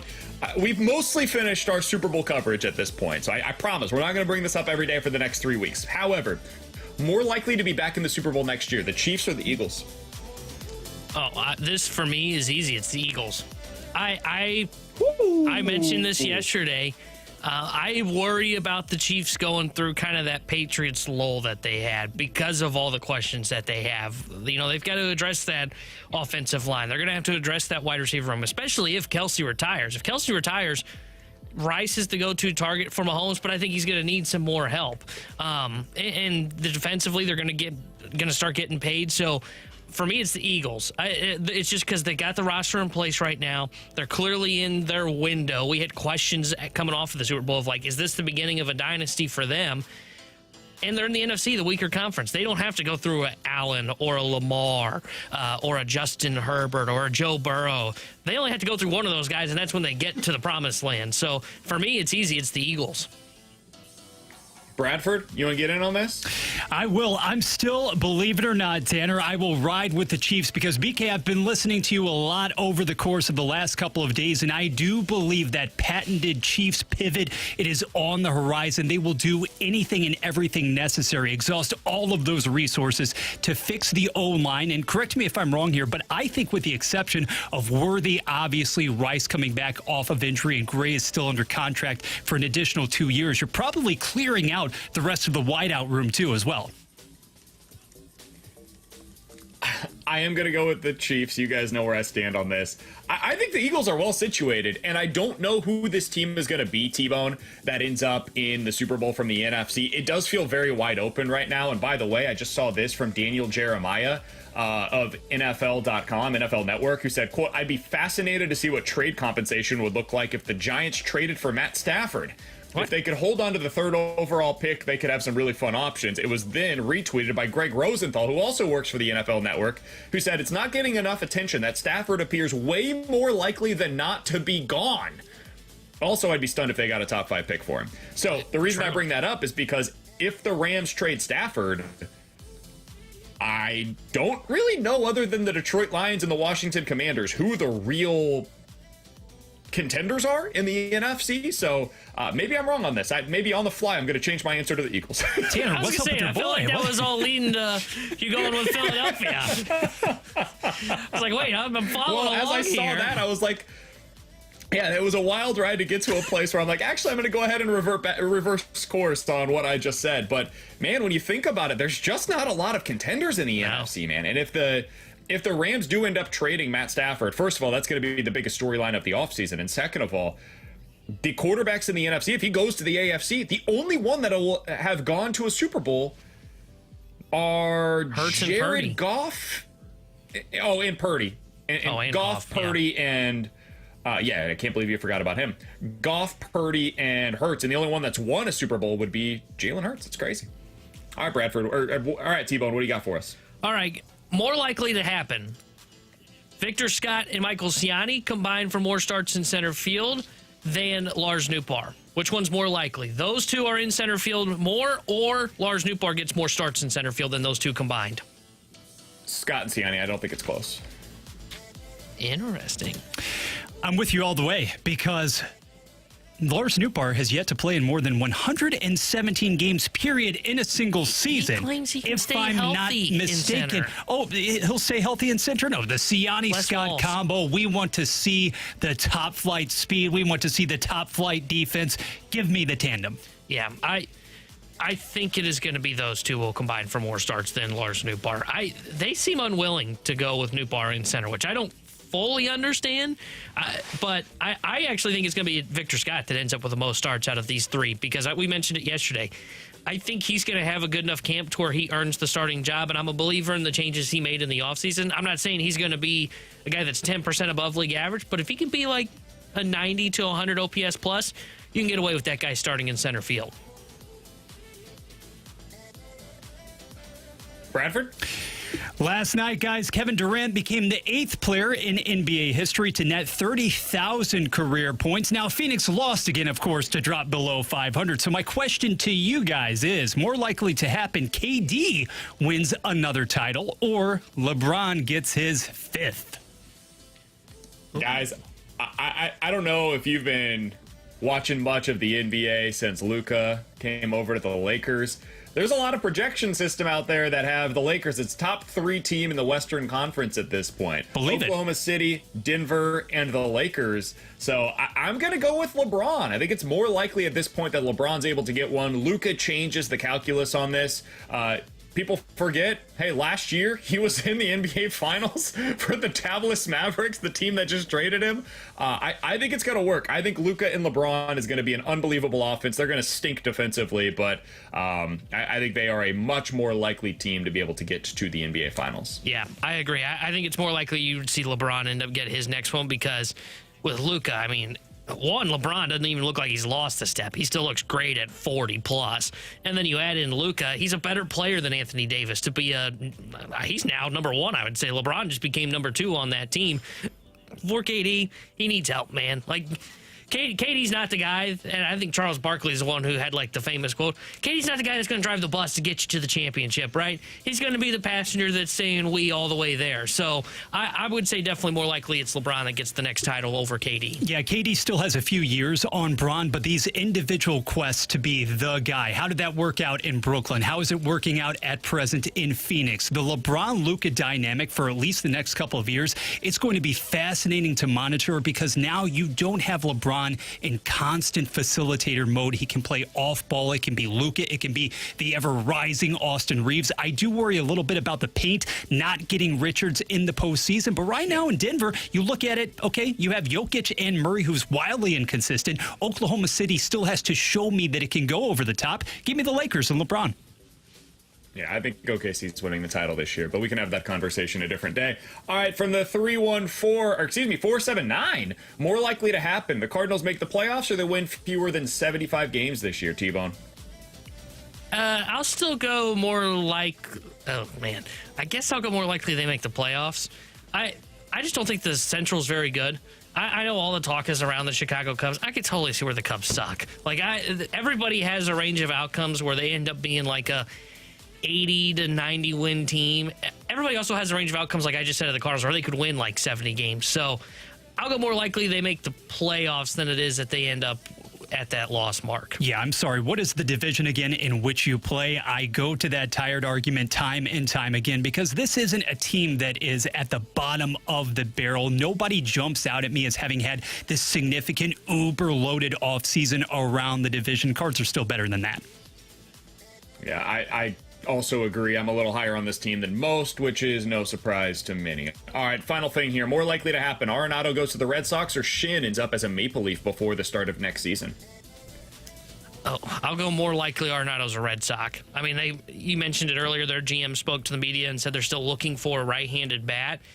And moving Arenado's contract, though still tough, to me is a lot easier to move in a non-cap league than it is to move Brayden Schenn and his $6.5 million over the next 3 years, on top of the fact that he's still got to move his salary and get Toronto under the cap in that scenario. So I'll go Arenado to the Red Sox. Totally agree. It seems inevitable. And in the meantime, yes, everybody can play big boys. You can be grown-ups in the interim, but it's just a matter of time. Yeah, that's where I'm at as well. I do not think Brayden Schenn gets traded at the deadline. I still am a believer that Arenado ends up getting dealt. Everybody is incentivized to make that happen, and I do think it eventually happens. All right, 314-399-9646 is the Your Comfort Service text line to get involved in the show. You guys can check us out on YouTube. We got a bunch of people over there in the graveyard chat. YouTube.com/101ESPNSTL is the place to go to be involved in that chat if you'd like to do so over there. Coming up next, Jordan Binnington has the most pressure of any blue player in this year's Four Nations tournament. What is he facing this year, and how much does it matter, both for him personally and for the way that nationally people view him as a goalie? We'll talk about it next year on 101 ESPN. Tune in all week as the Morning After broadcasts live from Cardinals spring training in Jupiter, Florida. Tim, Doug, Martin, and Jackson are talking with players, coaches, and keeping you up to date on all things Redbirds from Roger Dean Stadium. Don't miss TMA Live from spring training all week. Brought to you by CarStar, your auto body repair experts. Locally owned with a nationwide guarantee. Visit carstar.com. And by Sumner One, print and business technology solutions that keep your workplace humming.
St. Louis Blues hockey can be heard exclusively on 101 ESPN. Get the info you need before and after every Blues game with a First Community pre- and post-game show. First Community Credit Union, calling St. Louis home for 90 years and powered by Scott Lee Heating Company. 101 ESPN Sports Center.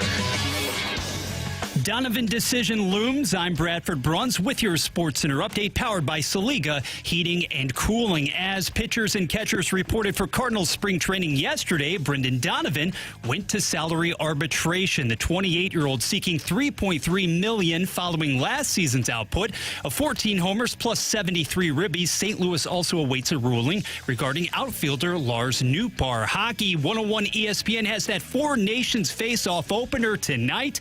Blues netminder Jordan Binnington draws Canada's starting assignment against Sweden at 7 o'clock. 1 hour later, Como style, Mizzou basketball will host Oklahoma. This Sports Center update is brought to you by Saliga Heating and Cooling, an independent American Standard heating and air conditioning dealer. This is exactly where you want to be listening to us. It's BK and Ferrario on 101 ESPN.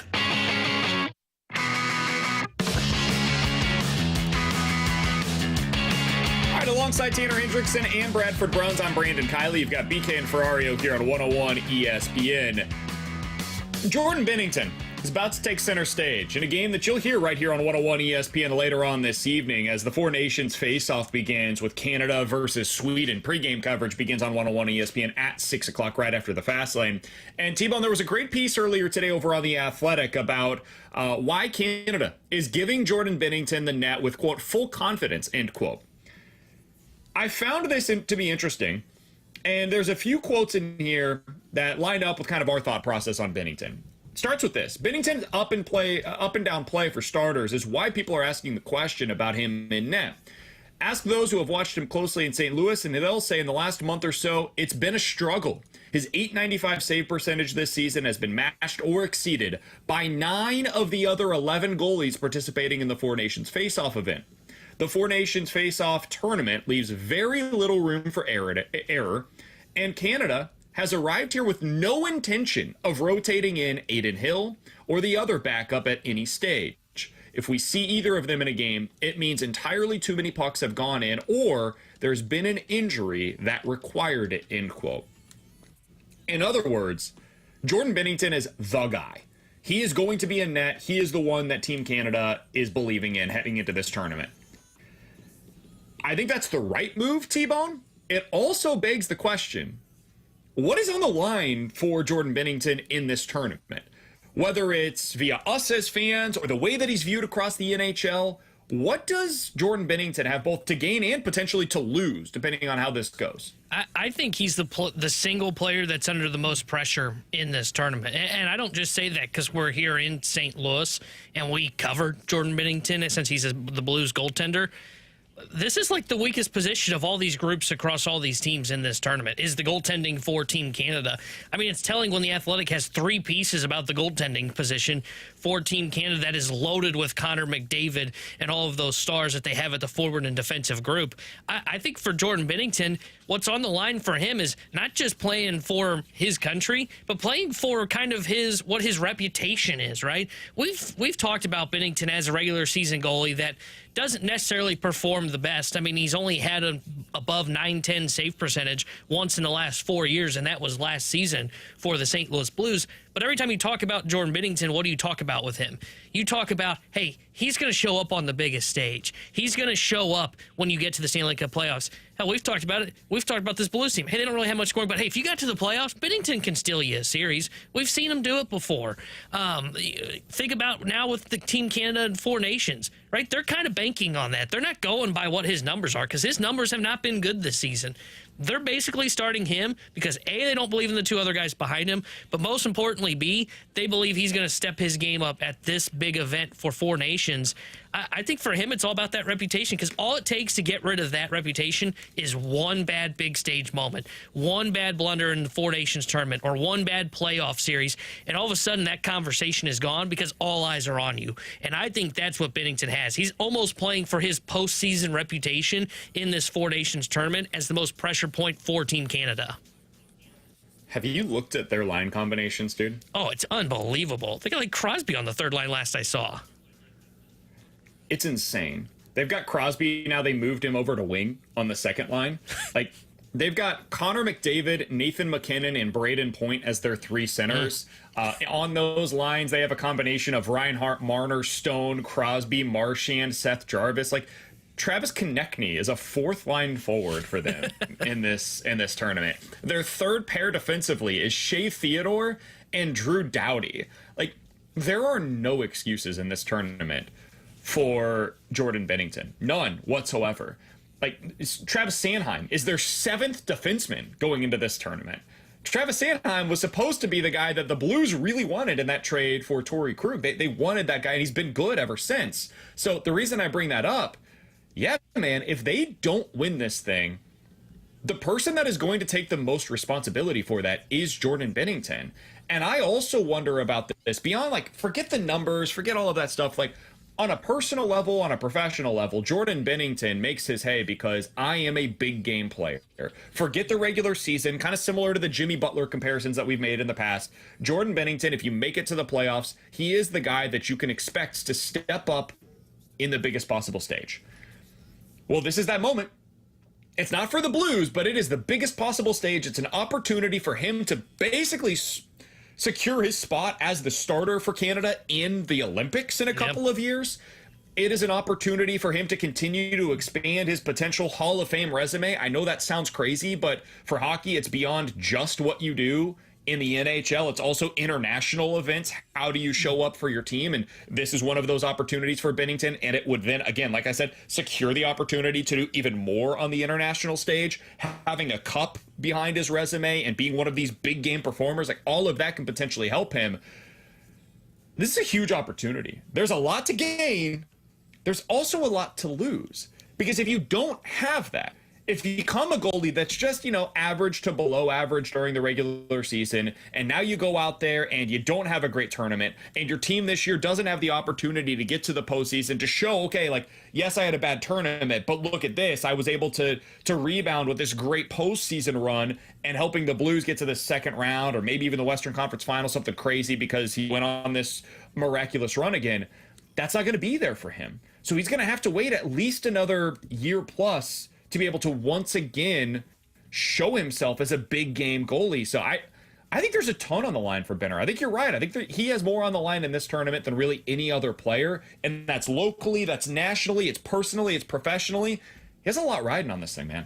Yeah. And it's hard to look at these other rosters and point at, like, who else is going to be that guy that you point to. And maybe there's an argument for the other goalies on some of these other squads, like Sweden, for example. Like, maybe you could point to them. But, again, like, those guys don't have that reputation of big game performer. That's the whole thing that sticks to Jordan Binnington. It's the whole way you kind of justify, like, when the conversations were, hey, do the Blues trade Jordan Binnington? Our answer is always, no, it's not because what he does in the regular season. It's because, hey, when he gets to the playoffs, if they can build and get to the playoffs while he's under contract, that's the guy you want. I mean, it is the Jimmy Butler comparison of he takes his game to the next level once he gets there. So I think he is the single focal point of, hey, he's the guy with the most on the line in this tournament, point blank, period. And to reinforce your point, guys, as well, who is the GM for Team Canada? It's Don Sweeney, right? Who was in charge of the Boston Bruins years ago when Binnington and company made that miraculous run? Don Sweeney. So now, years later, you are seeing him up close and personal. But you're right. The equity that was gained then, that's one thing. Canada is so stacked to the tune of, on this roster of 23 plus, you've got 15 Stanley Cup champions. So it's all about what you're going to receive in net. Yeah, and ultimately this comes down to, does he perform the way that he needs to for them to be able to win this tournament? If he does, he's going to gain the respect of everybody that watches Team Canada. They'll have full confidence in him going into the Olympics in a few years. He will then forget what he does during the regular season. Nobody's going to matter. He's still going to hear in St. Louis. This will be another reason for us to believe, hey, if you get into the playoffs, this is a guy that can help you reach the promised land. There's a ton to potentially gain, but it's... Some players in a tournament like this have nothing at stake but everything to gain. Other guys have that gap of what's at stake and what is also to gain, and that is where Jordan Binnington lies going into this tournament. So you'll be able to hear that tonight right here on 101 ESPN. Pregame starts right after the Fast Lane at 6 o'clock. Puck drop for that is at 7 on 101 ESPN. Coming up in about 15 minutes, the Cardinals have 5 landing spots possible for Nolan Arenado, according to his wish list. At least one of them is dependent on another domino that still remains to fall. We'll talk about that in about 10 minutes or so. Coming up next, it's the Junk Drawer here on BK and Ferrario. 101 ESPN is your home for Blues hockey. And every month during the season, you can register to win tickets to an upcoming Blues game. Enter to score free Blues tickets now at 101ESPN.com or on the 101 app. Brought to you by Ted Drew's, serving original frozen custard since 1929.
Louis. It's BK and Ferrario on 101 ESPN.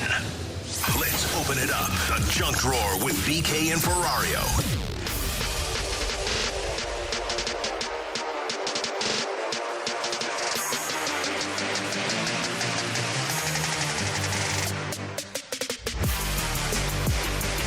All right, T-Bone, I've got a perfect opportunity for you. We always talk about other jobs that we can have because we know at some point we're going to all get fired from this job, right? Speak for yourself, but sure. All right, so we know T-Bone coming off of the championship weekend every year has a problem here on BK and Ferrario because he shows up on that Monday and he's not only hungover, he can barely perform his job. And this year he was so hungover that he ended up giving himself the flu. Yeah, true.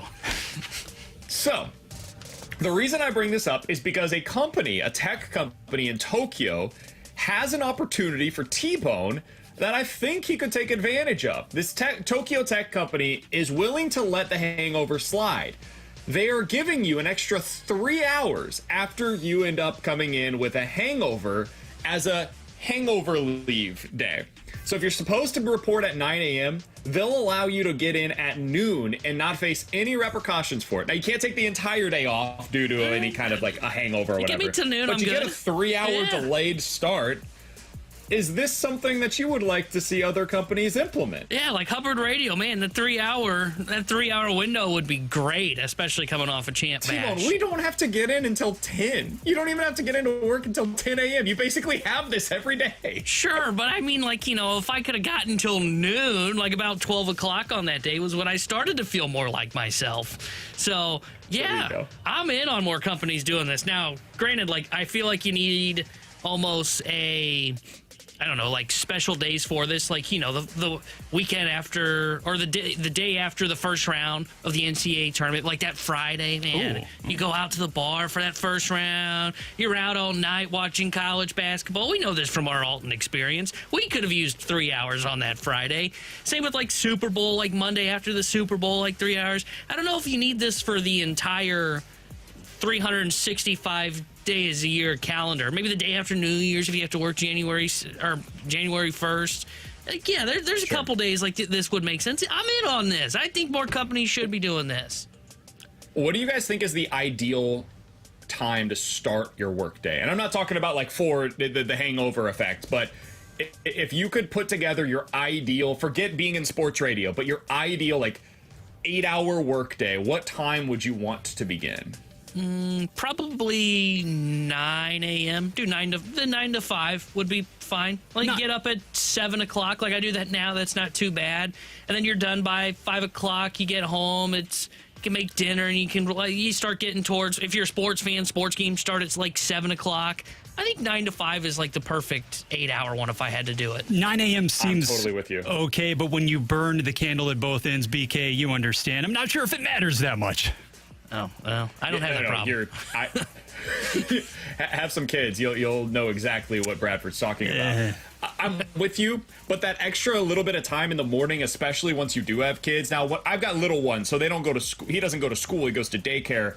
Having that extra bit of flexibility in the morning and the off chance that he does sleep in, it doesn't happen, but on the off chance that he does, it's really nice to be able to have that wiggle room. It also allows you an opportunity to take a little bit more time with yourself, to drink that morning coffee and whatnot. So I think 9 to 5, it's in the song for a reason. I do think that is the ideal work day at this point in time. BK, you just wait until the band camp days arrive. You can enjoy that coffee serenity at about 5 a.m. when you're driving. Brutal. No, sir. I'm not looking forward to that whatsoever. We have a lot of flexibility. This cuts both ways, right? So we take Luca over to Kara's cousin's place, which is why I'm at home right now, because it's just like Kara's cousin, and then she's got one daughter. And so her daughter, if she gets sick, we have the situation where, okay, that means we don't end up taking Luca to daycare. But the nice thing is we also have the flexibility of taking Luca over there. If he's up ready to go, we can get him there at 8, or if he's not ready to go and we need to take a little bit more time, we can take him over there at 9:30 or whatever. So we have that flexibility in the morning, which is nice. But like right now, if one person gets sick, Luca is not at daycare, which means my wife and I have to figure out what exactly it is that we're going to do. Did I hear him scream in the background just then as you were talking about that? Yeah, he's taking a nap, as you can tell. That's what's happening in the background right now. So I apologize if you hear my son screaming. He was minding the house earlier, vacuuming all the errands. I've already got my watch set for my alarm to go off at 4 o'clock when I'm ready to go take my nap at 3 later today. Yeah, he's not screaming out of pain or frustration. That's actually his excitement about taking a nap. Last night, we took about an hour and a half to go down for sleep, so it's always an adventure. All right. With Tanner Hendrickson and Bradford Bruns, I'm Brandon Kiley. You've got BK and Ferrario here on 101 ESPN. Coming up in about 15 minutes or so, we got to talk about the Cardinals pitching situation. Eno Saris is one of the best in the business. He breaks down how good a pitching rotation is. He put out his top 150 pitchers in Major League Baseball earlier today. How many did the Cardinals have on that list? We'll get into that coming up in 15 minutes. But next, the Cardinals have 5 potential landing spots for Nolan Arenado. And the most likely one remains dependent on another domino to fall. When is that going to happen? What is the latest on it? We'll talk about it next year on 101 ESPN. You can now watch 101 ESPN live on our Air Alliance team studio cams. Catch every show live on our YouTube channel or at 101ESPN.com. 101 ESPN studio cams. Presented by the Air Alliance team heating and cooling. Getting the job done quickly, correctly, 100% of the time.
Start your day with the morning after on 101 ESPN. Get in the know first on everything St. Louis sports with Tim McKernan, Doug Vaughn, and Martin Kilcoy. Listen to TMA weekday mornings from 7 to 11 a.m. on 101 ESPN. The morning after is presented by Brown and Crouppen Law Firm. WXOS HD1 East St. Louis. 101 ESPN is driven by Auto Centers Nissan, home of the lifetime warranty and 30-day return. Giving you the picture, the real big St. Louis sports picture. It's BK and Ferrario on 101 ESPN.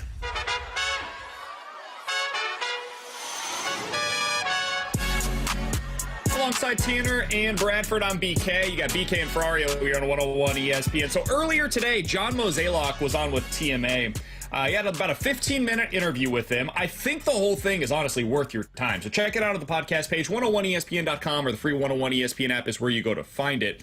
But John Mozeliak was asked about the latest with Nolan Arenado. Here's what he had to say to the guys. It's a very fluid situation, and I wish I had a more exciting update. It's just really about patience at this point, and obviously the clock's ticking. Position players are supposed to report on Sunday. First workout on Monday, so we understand that if we're trying to get something done, that would be a great window to accomplish it. If not, then we have to go into camp and see what we can do. So that was John Mozeliak again with the latest on Nolan Arenado. Not a ton there, let's be honest. But there's not a ton that he can give us because, according to Derek Gould, there are 5 teams that Nolan Arenado has limited his list to. 2 of those teams are the Red Sox and the Yankees. We've known that for a while. Another one that Gould has reporting on is the San Diego Padres. So that's 3 of the 5. We also know, and John Mozeliak confirmed this earlier today with TMA, a lot of this is just ultimately going to come down to what Alex Bregman decides to do. Now, the reporting on that. Here's your latest.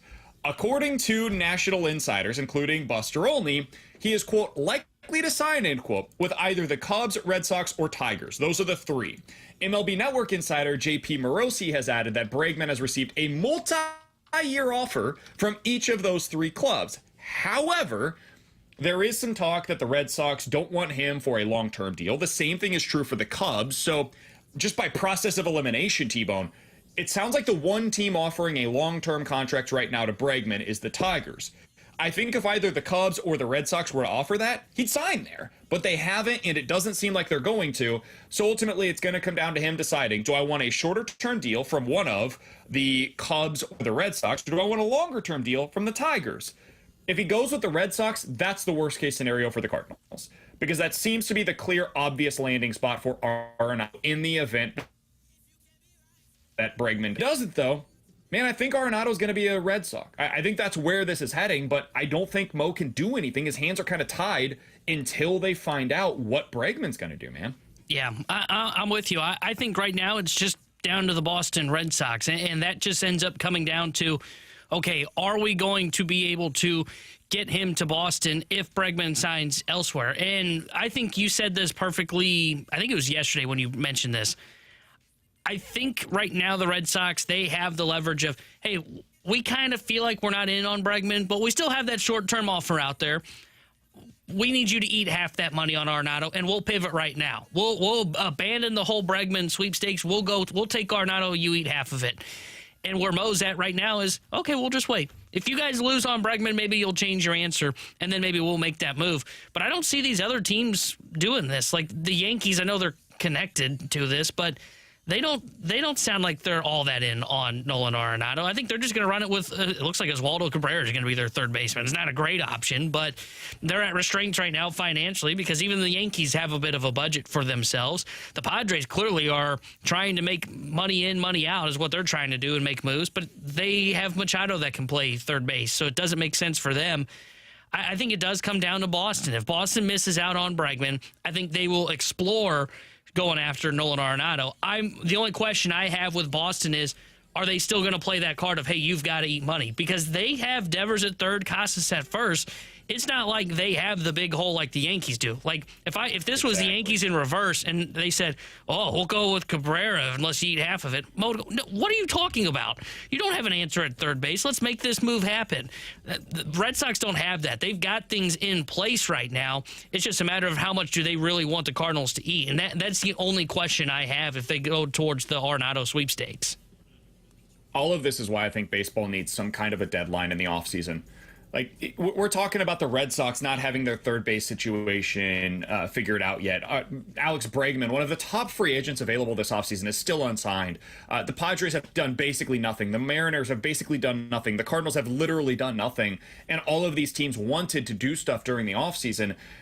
I think at this point we have arrived at a place where the nerds are running most of these teams, and I say that affectionately because I am one.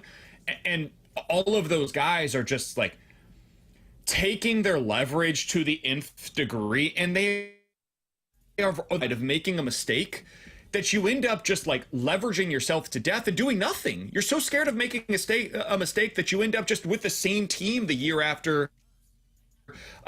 Even if you're somebody like what the Padres are with Preller, and that guy's aggressive as hell, but he can't find anybody to trade with him right now. Yeah.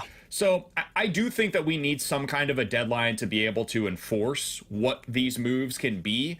And I think the Cardinals right now are at the receiving end of what this looks like when you don't have that deadline already in place. All right, T-Bone, there was one other thing from Mo's conversation with TMA that I wanted to get to from earlier today, and it was on the youth movement.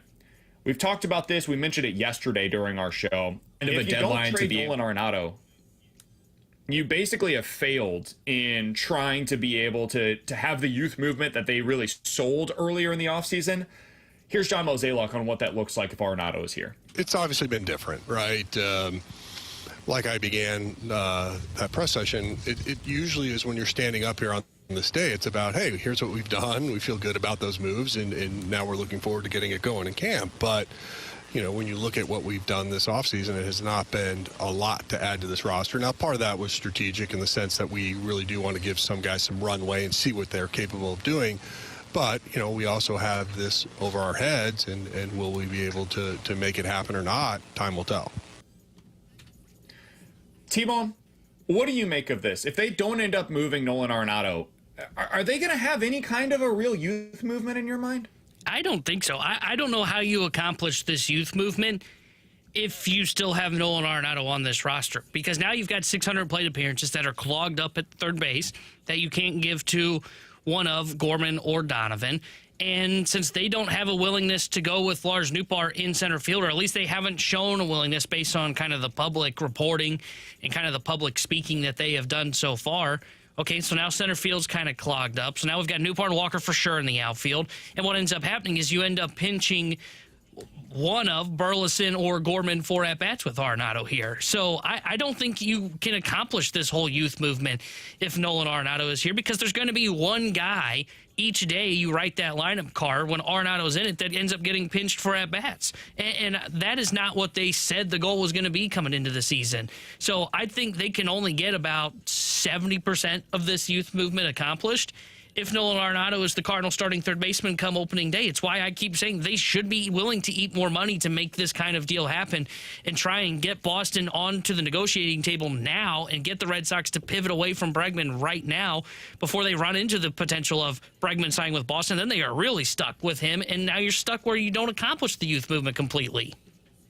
I think what Mo's trying to do negotiating-wise is I think Mo believes Bregman will sign elsewhere. He's playing a game of chicken, and he might lose. And if he loses, you're stuck.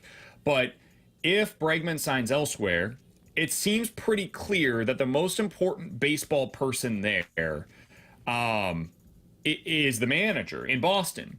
And the manager wants a new third baseman. So I think what Mo's doing here is saying, like, I know they want to get one. Their options are Bregman or Arenado. They're not going to give Bregman the contract that he wants. Arenado's on the deal that the GM wants. So you're able to kind of please both of the people involved here in the baseball decision-making process with Cora and Breslow. And it just all comes down to, we need that guy to be removed from the equation first. And so he thinks they're going to be able to eat less money than what Boston's asking for, but that's only possible after Bregman signs. And I think everybody involved in these negotiations, and certainly all of us on the outside looking in, thought that Bregman would have signed by now. So I don't necessarily know that Mo has done a bad job in these negotiations. I think he just got stuck between a rock and a hard place, and there's no easy way to get out of it. And I do agree with you, T-Bone. If they don't have this deal done, you have failed in going with this new youth movement that they sold at the beginning of the offseason. And that's worst case scenario. That's worst case scenario for where they could have been by the end of the offseason going into spring training. All right, with Tanner Hendrickson and Bradford Bruns, I'm Brandon Kiley. You've got BK and Ferrario here on 101 ESPN. Coming up in 15 minutes, we're going to be joined by Chris Kerber, the voice of the Blues. Want to ask him what's at stake for Blues goalie Jordan Binnington going into this Four Nations face-off. What's at stake? What's to gain for him as well? We'll get into that coming up at 1:30. But next, every year around this time of the year, Eno Saris of The Athletic puts out his pitcher rankings based on the stuff that they're able to bring to the table. How do the Cardinals rank in this regard? I'll give you a spoiler alert. There's a top 150 list. Less than half of the Cardinals rotation is involved with it. We'll talk about that next year on 101 ESPN. 101 ESPN is your home for Blues hockey. Check out either the 101 mobile app or 101ESPN.com for your chance to win a signed puck autographed by Blues forward Jake Neighbors. Get entered to win that Jake Neighbors signed puck right now, either at 101ESPN.com or on your 101 mobile app, powered by Dobbs Tire and Auto Centers.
ESPN is powered by Kaufman Townsley St. Louis's injury lawyers. Call 314-500-5000. We're right back to more of it. It's BK and Ferrario on 101 ESPN.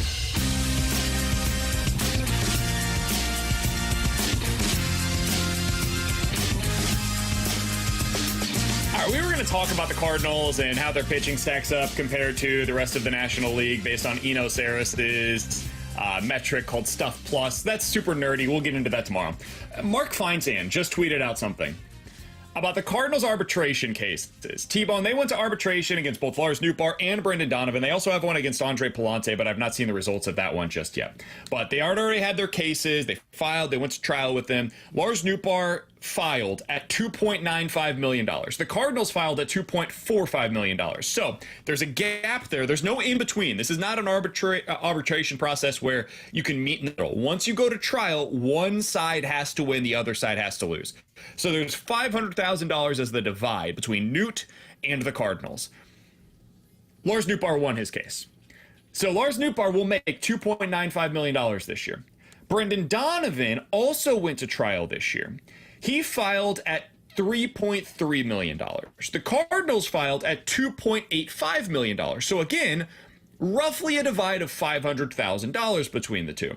According to Mark Feinsand of MLB.com, Brendan Donovan lost his case. This is why I don't understand the arbitration process for Major League Baseball, T-Bone. Can you explain to me how that's possible? That Brendan Donovan, who has been consistently one of the most productive players for the St. Louis Cardinals over the past 3 years, loses his case against the Cardinals, and Lars Noot wins it. Brendan Donovan was more productive offensively last year than Lars Noot. Brendan Donovan played 45 more games last year than Lars Noot. Brendan Donovan is more versatile than Lars Noot.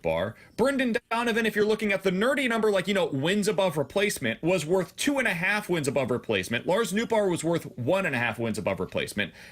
How in God's name does Brendan Donovan lose and Lars Noot wins? Like, explain this to me like I'm 4, please. I have no idea how Noot won and Donovan lost. Because with Noot, I could understand, like, I could have built the case for the Cardinals going into that arbitration hearing, right? Hey, he's never healthy. Why are we going to pay that guy the money that he wants when he hasn't been healthy? He was only worth 1.5 wins last season. And in fact, his OPS plus has gone down 3 straight seasons from 124, 114 to 111. I could have gotten the case for the Cardinals. I could have built that one for Mo if Mo wanted to give me a paycheck. And I thought we would have won that case. And somehow they lost. I have no idea how Donovan lost his case. Now, maybe their argument was his OPS plus has been going down. But even then, like, he's the Swiss Army knife. But it's higher than Noot last year. That's what I don't understand. And his WAR is higher, and they use WAR for arbitration. That's what makes this so surprising. I have no idea how he lost his case. Granted, I brought this up last year. You remember in 2023 when that guy named Luis Ariz hit .354 and finished top 10 in MVP voting? It was 30% above league average. He lost his arbitration case with that kind of resume. I think the whole arbitration system in baseball is screwed up. I hate this system because if there was a guy that was going to lose his case, I would have thought for sure it was going to be Noot because it's an easy argument to make against him. Not Brendan Donovan, who played through one arm for half of a season when he needed surgery on it. I have no idea how they ended up to this decision. So beyond that, here's the other thing that I'd be curious about. Now, Brendan Donovan is a total pro, and I think he understands this side of things in a way that, like, he's going to be able to compartmentalize it. That being said, can you imagine being Brendan Donovan right now?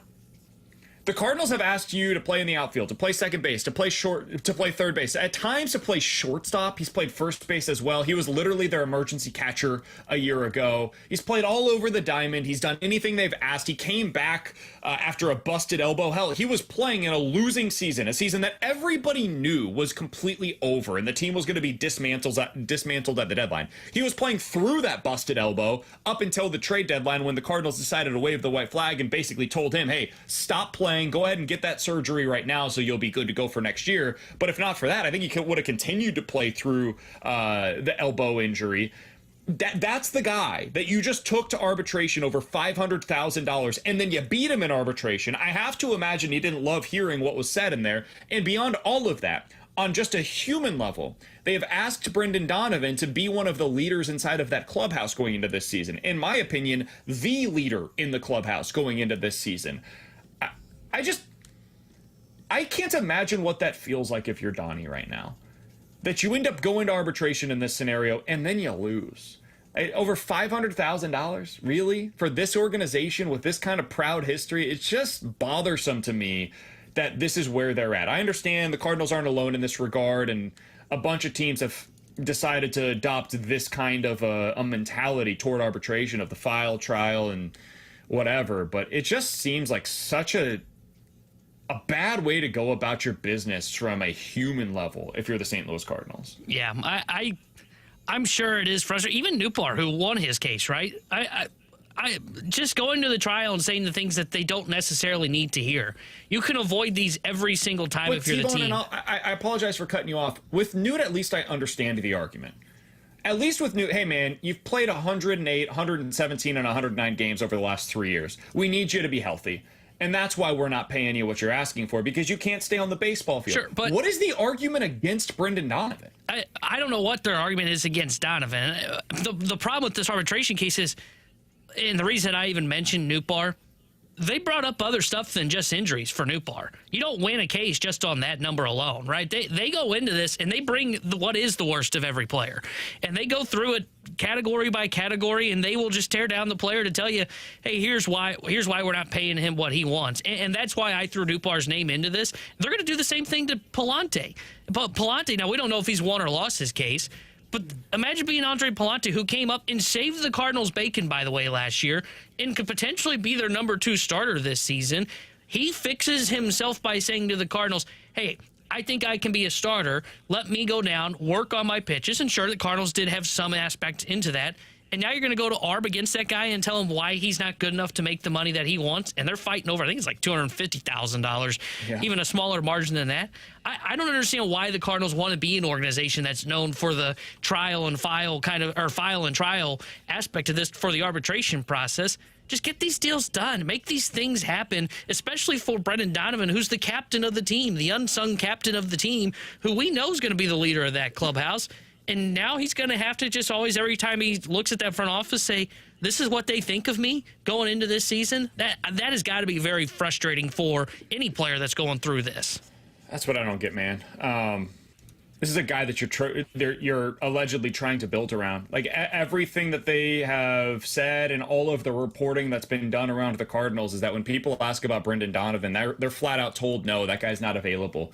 And over $500,000, you decide to go to trial. I understand that, like, $500,000 is still a good sum of money. But if you're the Cardinals, like, isn't that enough to just say, hey, for leading the team, we'll give you a $500,000 bump?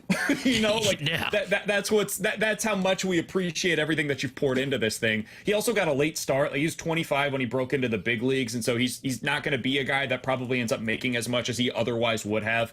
It just seems like at every turn Donovan has done what they have asked for him, and the response by the team to the player is, yeah, we're gonna say all of these things for you. Please don't take it personally, but we're gonna kick your ass in a trial, and then we're gonna want you to go out there the next day as pitchers and catchers report, and please go ahead and lead this club to what we need it to be. Please go ahead and take these guys that are young off to the side and lead them the way that we need you to. It's just a strange way to go through this kind of a process.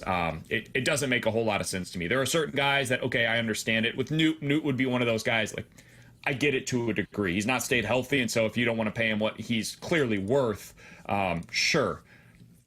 Donovan to me is, and Pallante for that matter, those are two guys that I just think it's a faulty way to go about it. It doesn't make a whole lot of sense to me. So if you missed it, the news, Lars Noot did win his arbitration case. He's going to earn $2.95 million this year. Donovan lost his case. He's going to earn $2.85 million heading into 2025. Coming up in about 15 minutes or so, we'll put a bow on this thing with the BK and Ferrario Rewind. But next, we're going to talk to Chris Kerber. He's the voice of the Blues. He joins us each and every Wednesday. We'll talk about the Four Nations face-off with him and what's at stake for Blues goalie Jordan Binnington. Kerbs joins us next here on 101 ESPN.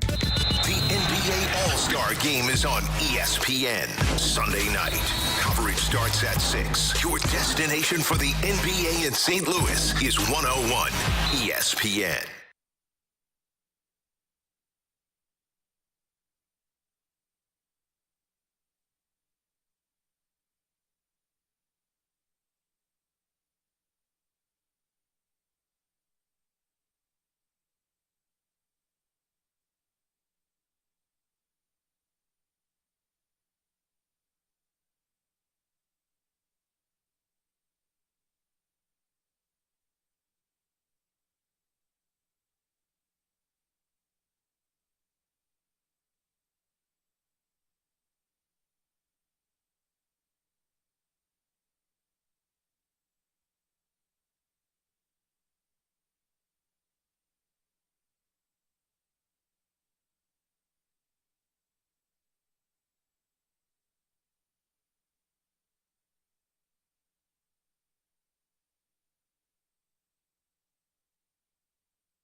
you know what? When you look at service plans for your car or for some other piece of equipment in the house, maybe you're hesitant about it.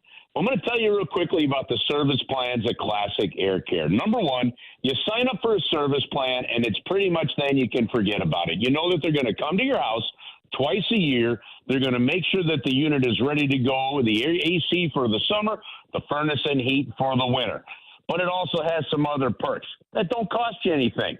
If something comes up, it's snowing this weekend, we may get freezing rain more on the weekend as well, and the thing goes out, you need a service call, you get moved up. You get jumped up. You get priority care. And that's the benefit of being a member of Classic Air Care and their service programs. You get the discounts that go with it. You can order filters online, every aspect of it. It makes it free of mind. So your house is comfortable, and you know that one of the most important aspects to keeping your house comfortable, your air conditioner unit or your furnace, are going to be up and running and ready to go. So get online, check out the service plans that they have at ClassicAirCare.com. If you need some work done now, call them. They've got appointments available. They can get to you right away. They even have an emergency 24/7 hotline. It's Classic Air Care, making your home comfortable since 1926.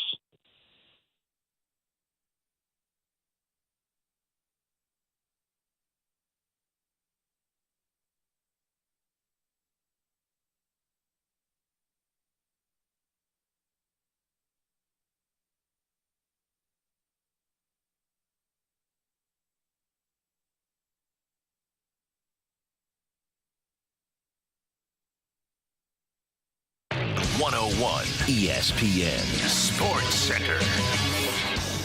Four Nations face-off almost underway. I'm Bradford Bruns with a Sports Center update driven by Johnny Londoff Chevrolet and Johnny Londoff Autoplex. Tonight at 7, the NHL and NHLPA's first ever round-robin tournament takes center stage on 101 ESPN. Canada, backstopped by Jordan Binnington, battles Victor Hedman's Swedish squad. Tomorrow will feature United States-Finland action from Bell Center. Baseball, Cardinals pitchers as well as catchers are among those reporting to spring training. Initial Jupiter workouts begin today.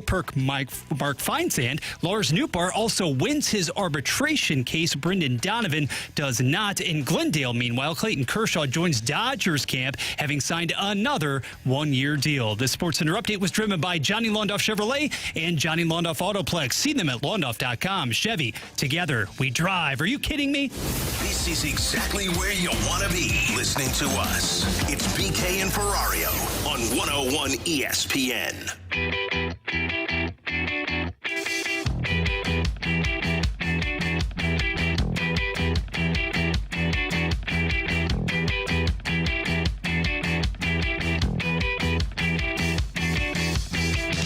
Alongside Tanner Hendrickson and Bradford Bruns, I'm Brandon Kiley. Happy to go out to the Callier and Thompson hotline to be joined by our friend, the voice of the Blues. He's Chris Kerber, joining us here on the show as he does each and every Wednesday. Kerbs, appreciate the time during this Blues break. How you doing today, my man? I'm awesome, BK. How are you? Doing very well. So let's get into this Four Nations face-off, because tonight Jordan Binnington and Colton Parayko, for that matter, take center stage. Canada versus Sweden, a game people can hear right here on 101 ESPN beginning at 7 o'clock, pregame starting at 6 after the fast lane. We talked a little bit about what's at stake for Jordan Binnington in this tournament earlier today, Kerbs. But for you, whether it's like the downside or the upside, both exist for Binner. What is at stake for him, in your opinion? You know what? Potentially the Olympics next year in Italy, I think, could be at stake. If Jordan Binnington really shines, and I don't think shines means you have to win gold, but or win the cup in this tournament, but if Jordan Binnington really shines, and it keeps him ahead of potentially guys, like Aiden Hill, and Sam Montembeault, who are the other two goaltenders on this. And I laughed so hard at this. I don't know if you saw the report from Chris Johnson on The Athletic, but I guess a reporter in Jordan Binnington's media session asked Jordan about kind of the state of Canada goaltending maybe being kind of as weak as it's been in a long while, which, if you think about it, really truly is a bbit of a slap in the face. What's Jordan Binnington or Montembeault or Hill supposed to say? Well, no, we're not Brodeur. We're not Patrick Waugh, right? That way, I mean, and I guess Jordan answered it, and he's it really well, as Jordan normally would. And I guess this reporter, as Jordan was walking away from the podium, apologized to him for asking that question when it really should have been about the focus on him representing Team Canada. And Binnington quipped back, "I already forgot your question." So, I love the dude. I think for him, I wonder and I hope. We've seen what he can do in St. Louis, guys. So we've been treated to that. I think bigger picture, he shines in this, and basically Canada then knows what we know, that this guy's a gamer. And Kerbs, don't you feel that way a little bit about Parayko as well? I mean, Parayko's a guy that we know here in St. Louis, plays very well, number one defenseman, never gets talked about from the national media, makes it onto Team Canada. Doesn't it feel like he can potentially have that moment as well that you're talking about with Benner getting that national respect? Well, yeah, and remember that if the National Hockey League had gone to the last Olympics, all right, Colton Parayko was going to be on that team too. I think for guys like, look, I know Craig Button as a former GM had some strong opinions. For him to come out right after this roster was picked and thought that Tanev should have made this roster over Parayko, he just doesn't see what we see on a nightly basis. This guy is competing, right, as a top 5, top 6 defenseman in the league right now. And one of the things that's keeping him from maybe getting up to that, that 50-point plateau, 45, 50-point plateau, is the fact that they don't play him on the power play. When I asked Doug Armstrong at the beginning of the year, what do other general managers say or people around the league think of Colton Parayko? He says, I can tell you what Team Canada thinks, and you're going to see him playing. And they basically, you talk to guys. I've talked to Bill Guerin, you talk to Jim Nill, you talk to people. And if Colton Parayko was made available to 31 teams, you'd see some pretty amazing packages coming back of people trying to get him. This guy's good, and he can play for quite a while if his back stays healthy at a really high level, and I'm excited to see what he's going to do in this tournament. All right, Kerbs, from a 30,000-foot view as we enter this break for the Four Nations face-off, how would you rate what we've seen from the Blues through the first 56 games of the regular season? Oh, I think average. I think that actually goes right in line with pretty much what their record shows, doesn't it? They have not been a consistent team all season long. They made the coaching change. They looked like they were building something. They took some steps backwards again. Looks like they were kind of getting things back on track a little bit, even though they lost 2 of the 3 games on this homestand. I thought they played some really good hockey that will lead to more wins than losses.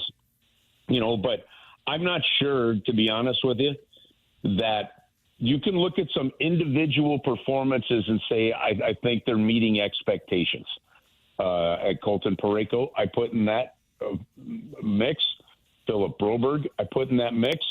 Dylan Holloway, I put in that mix. And I think I'd have to put Jordan Kyrou in that mix at this point in time. I don't know how many others I would put in that mix. And so that inconsistency over the course of this season has been a real factor. And, had there been a little more inconsistency, you're not talking about trying to chase up 6 points to get to the playoffs. You could be talking about holding on to a spot right now. And Kerbs, when you mention those inconsistencies, we're getting closer to the trade deadline.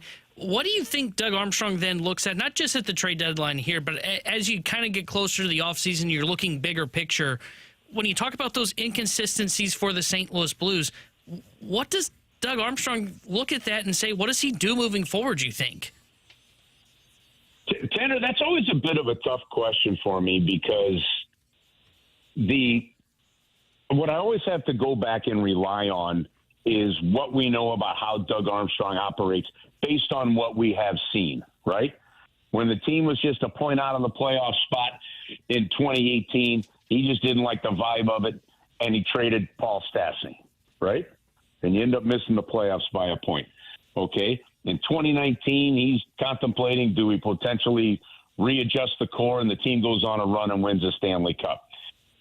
He felt strongly enough about this team that he's already gone out and gotten a Cam Fowler. Is it going to be enough? I don't know. It's going to take a heck of a run in the second half. Let's face it. The odds are heavily stacked against you, right? So what do you have? Well, You've got an unrestricted free agent in Ryan Suter on the defensive side. You've got an unrestricted free agent in Reddick Foxa on the forward side. You don't have a whole lot of UFAs where you're looking at rental guys. So to me, the approach that Doug Armstrong is going to take is really a much longer position approach, where if it's even an established player on this team, I think if there's a chance for him to make some roster reconstructions that help this team, whether by freeing up cap or just creating more space in the roster for somebody, I see him going that route with this hockey team. Now, can that be done at the deadline?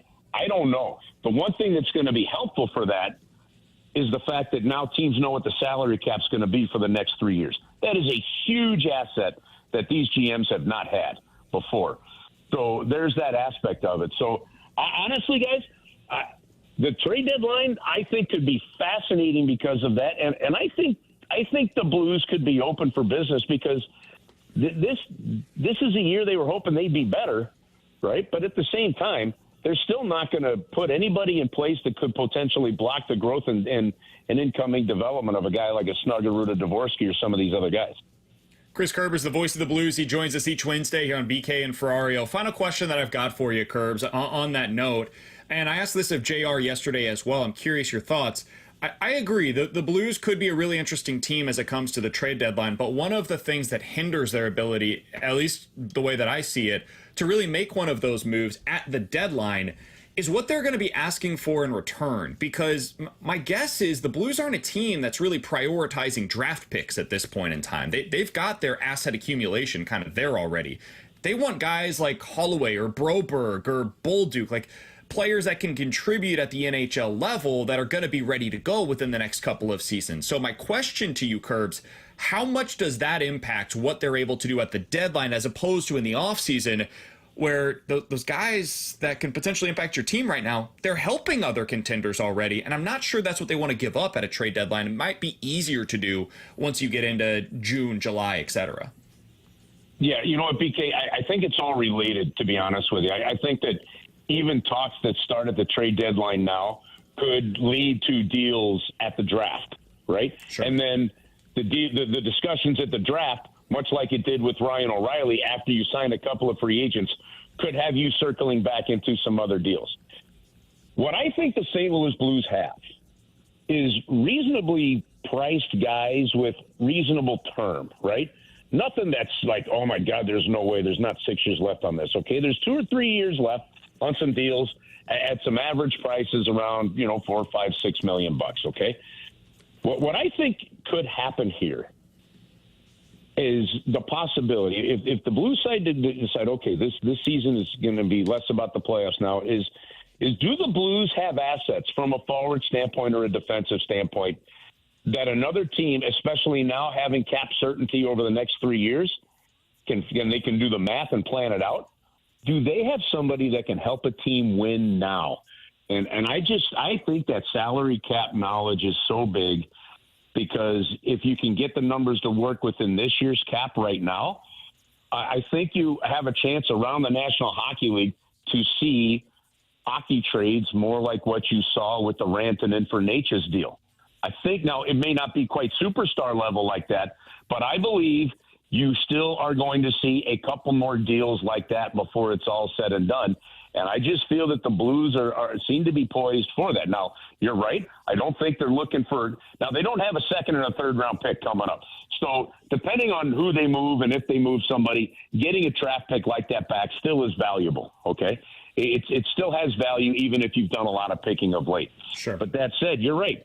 If they're able to package a couple pieces, if they're able to say, hey, because the cap's going up and we can eat some salary, or we don't have need salary, we've got this piece, we've got this prospect to give you as well. If they can advance that for a more ready prospect, those are the kind of deals that Doug Armstrong is very good at making, and I would anticipate that's a clear path that the Blues could take.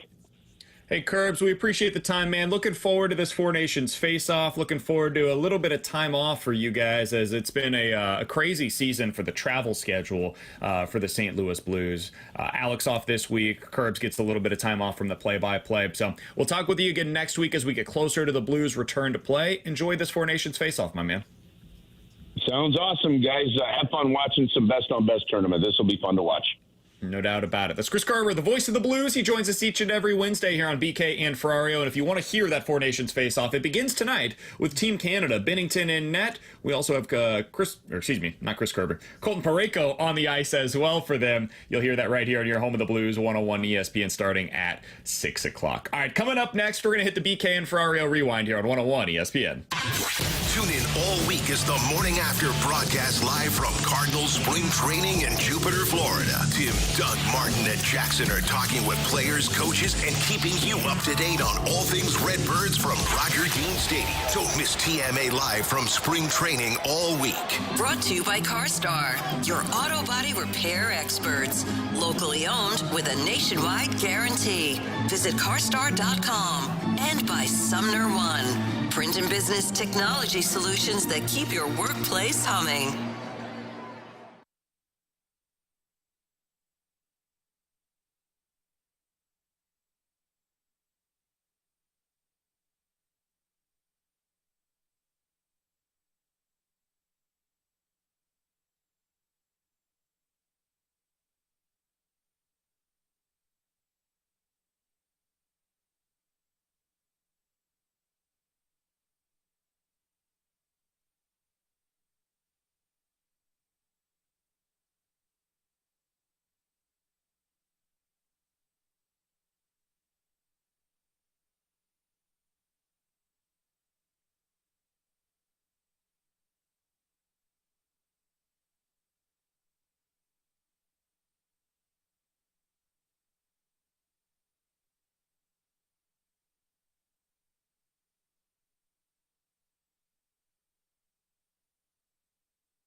It's BK and Ferrario on 101 ESPN.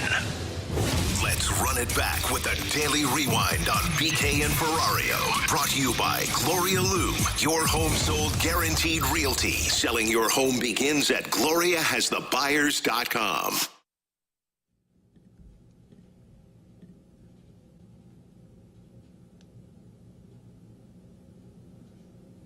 Alongside Tanner Hendrickson and Bradford Browns, I'm Brandon Kiley. You've got BK and Ferrario here on 101 ESPN. Help heat up St. Louis this Friday morning during the 25th annual Hardee's Rise and Shine fundraiser. Stop by any participating Hardee's in the bi-state area this Friday morning, and you can grab a sausage biscuit or egg biscuit for just $1. 100% of the proceeds of all funds collected will help heat up St. Louis, supporting people in need in both Missouri and Illinois. That is on Friday morning at any participating Hardee's. You can find out more information at 101ESPN.com. All right, the story of the day today, T-Bone, was John Mozeliak actually meeting with the media and then joining TMA earlier today. Ollie Marmol will join the guys out in Jupiter tomorrow. You can hear TMA live from Jupiter all week this week right here on 101 ESPN. And I feel like the biggest story from Mo was just the lack of update on Nolan Arenado. He expects if Arenado is not traded by Sunday, that Arenado will show up to the Cardinals spring training. The Red Sox, Yankees, and Padres, according to Derek Gould, are 3 of the 5 teams on Nolan Arenado's wish list. We do not know who the other 2 are. My guess is, and this is purely a guess, purely speculation, one of those teams is probably the Dodgers, who are not interested in Arenado. I don't know who that 5th team could possibly be, but that's where we're at right now. T-Bone, as things stand today, and this is subject to change at any moment, of course, how are you feeling about the Nolan Arenado sweepstakes? I'm still skeptical that he's getting dealt. I think Boston truly does want the Cardinals to eat more money, and I think that comes down to both if they, even if Bregman leaves, I still think they're going to want the Cardinals to eat more money on that contract. So I'm skeptical that he gets dealt. I think he's going to be reporting to Cardinals camp on Sunday, and I expect that he's going to be the Cardinals' third baseman come opening day. Wouldn't it be fitting, by the way, if that 5th team that we were talking about was Houston? All of a sudden, they're back on the list. They're contenders again. I'd love to go there. Sorry, they don't want you back, Nolan. Sorry, next year opportunity for that. But I think he's going to be the Cardinals' starting third baseman come opening day against the Minnesota Twins. I think they'll get something done. I think it will be Boston. My guess on the way that this thing plays out is Bregman signs with one of the Cubs or the Tigers. If he signs with the Tigers, what he's going to be prioritizing is the money. He's going to be prioritizing the years that are involved in this negotiation. That seems to be what he's been holding out for all along. I think he would prefer to get those years from one of Chicago or Boston, but it sounds like they're unwilling to budge. So if he signs with the Tigers, that's why. If he signs with the Cubs, it'll be, hey, I think they're a real contender. I think they have a chance this year to be able to be a little better than people are expecting. And he's got the relationship with Kyle Tucker. The Cubs have basically become Houston North this offseason. So it's entirely possible he likes that aspect with some of those relationships that he's built there as well. He goes with the shorter term deal, tries to recoup some of his value, gets back to free agency in a couple of seasons. I think that's the way this thing goes. Arenado ends up being with the Boston Red Sox. Alex Cora gets what he wants. Breslow gets what he wants, which is a shorter term deal for a third baseman. Everybody goes their separate ways. That's my hope, at least. We'll see what ends up happening there. I would guess this time next week we'll have some definitive answer one way or the other on how this is going to go. If you guys missed anything from today's show, be sure to check it out on the podcast page, 101ESPN.com, and the free 101 ESPN app is where you go to find it. It's all presented by Schaefer Door Company. The 101 ESPN app is free to download. It is easy to use as well, and that is presented by Dobbs Tire and Auto Centers. We mentioned the TMA interview from today with John Mozeliak. They've had a ton of great interviews with players as well. Tomorrow, they're expecting to be joined by Ollie Marmol, and you can hear all of their coverage from Cardinal spring training down in Jupiter, Florida, on behalf of CarStar, your auto body repair experts, and by Sumner One, print and business technology solutions that keep your workplace humming. For T-Bone and Bradford Bruns, I'm Brandon Kiley. We'll talk to you guys tomorrow at 11 a.m. We've got the Fast Lane coming up next year on 101 ESPN. It's time for another moment in Blues history. On this day back in 1991, the Blues would defeat the Edmonton Oilers 4-2 to pick up their 34th win of the season. Brett Hull would score his 59th goal of the year, 2 minutes and 28 seconds, and the Blues would score another power play goal in the second period. Edmonton would tie it up, but Jeff Courtnall would score back-to-back goals, one on the power play before the second period would end, and one in the third period. This date in Blues history was powered by Classic Air Care, making people comfortable since